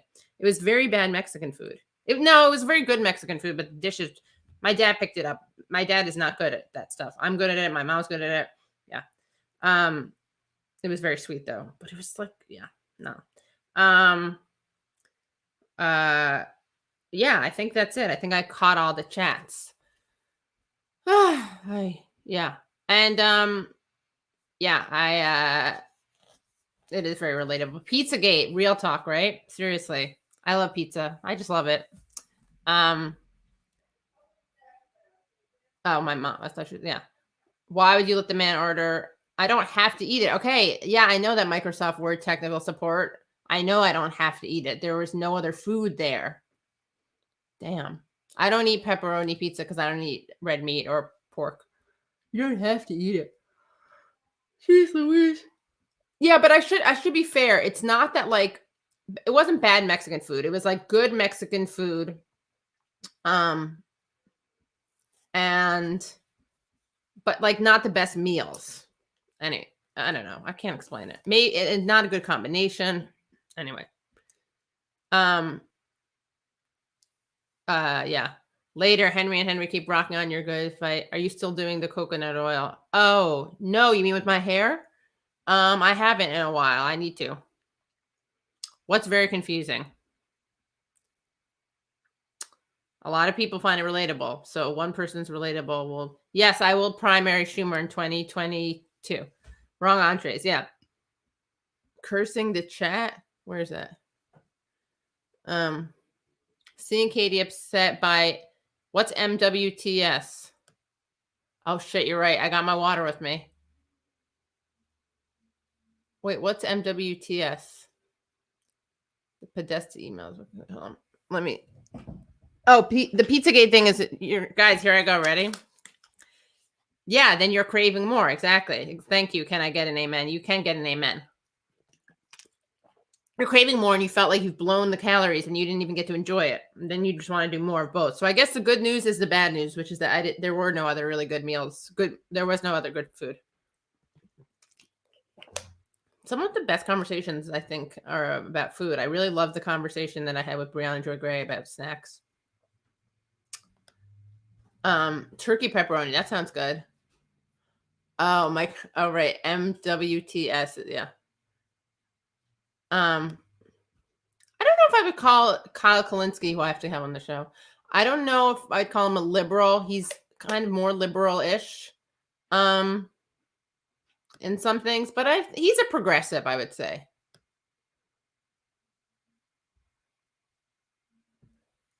Thank you. Hideous got game. I've never seen anyone catch chats as well as she does. Thank you. Someone in the stream called me manic today, which is not very nice. I don't really care, but I prefer, for instance, the commentary of Hazy Wave, who says my hair is glorious. I didn't put coconut oil in it, but I did. I have to say, I really need to get sponsored. I have this hair. It's a blow dryer it doesn't straighten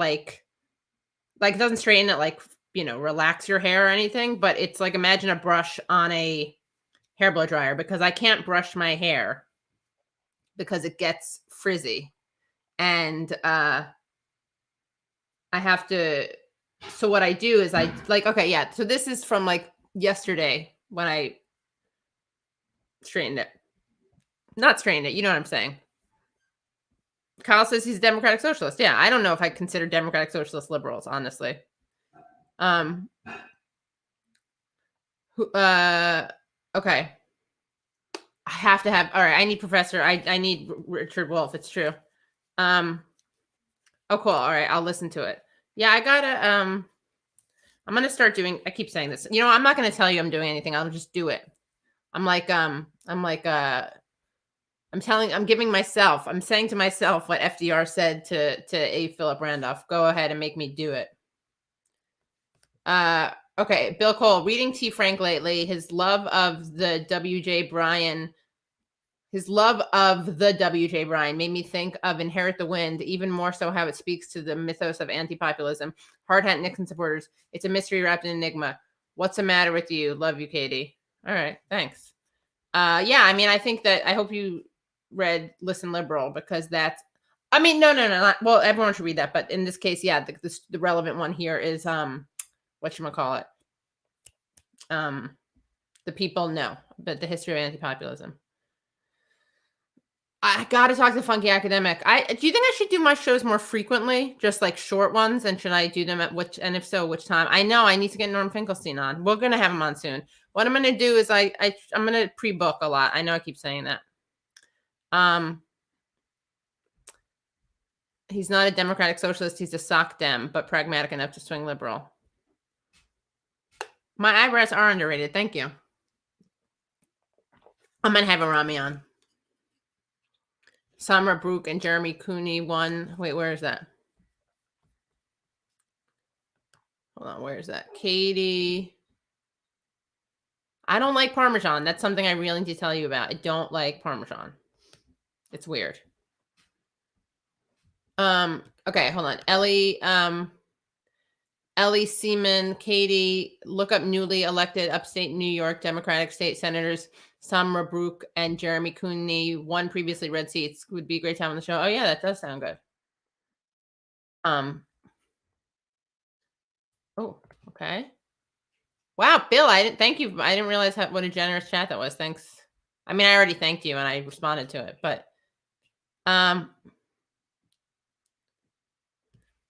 thank you, Shoeless Joe, for saying you were giving Jimmy a run for his money as far as content goes. As far as I'm concerned, you won election night coverage. Well, he was part of that election night coverage. Guys, I do want to have that person on, Steve Donziger. Also, wait, guys, Chris Hedges was on my show. Just go to my channel, subscribe. I want to have him back on, but he was on my show. Dave Gillies. Are you subscribing to the show? What I do is I have these shows and then I clip them. And I'm going to start doing, I realize like pre-taped interviews are nice. And so I think I'm going to start doing them again, and they're going to be Patreon only. I've not done JRA, the Joe Rogan Experience. Yeah, election night was epic, huh? David Feldman. Yeah, you should get Mike Ravel on the show. That was actually funny. You redeemed yourself. Yeah, someone intro me to Shama Swant, because I just don't have her info. All right. How cute was Bodie, by the way, tonight? How cute was that moment? That's getting clipped ASAP. Yeah, if anyone has suggestions for clips, let me know. Just write in here, or just write. I'll have Thomas Frank on again. Oh, by all means necessary. Isn't that Eugene? Excuse me. Wait, someone just said something. Hold on. Connie Reed, improve Canada-America solidarity by having Jamit Singh, NDP, debate Sunkara over the pros and cons of the term democratic socialism, building solidarity across the globe. That sounds good. I would do that. I just need their info. Alrighty. Bodie and Maggie. I know. So cute. Can you get Nando Villa as a Gazette? Really lefty up in corner? What's that mean? And by the way, I don't think that like it's about moving Biden left necessarily as much as it is like stopping certain shit from happening. Okay, well, Eugene used to be by any means necessary, right? Lumpy Logic. I know he's breakthrough news now, but oh god, I just remembered I gotta write some. All right. Alrighty. So I will see you guys Sunday, and then Wednesday after that. Who should I want to have a good Thanksgiving guest. Well, who should put any suggestions here or in the Twitter? All right. Okay. Dave Feldman. Okay, great. He can't be moved left. I mean, I don't know. Whatever. I think that he won't. I think he won't like do certain. I think people will go out to do certain things without being as worried about getting killed in the street. And I'm sure people are gonna be like, oh, but yeah, I gotta get Galloway on. Galloway is someone I have to pre-tape because David Feldman, David Packman, and Galloway. Because let me take a screenshot of this. Yeah, I gotta have it on a family episode. You see Bodhi, she growled because she doesn't necessarily want to do it. Oh man, there's so much to talk about. We didn't talk about Jake Tapper. I got into a fight with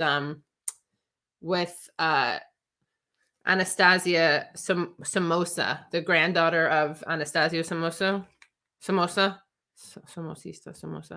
of the Nicaraguan dictator, because Jake Tapper.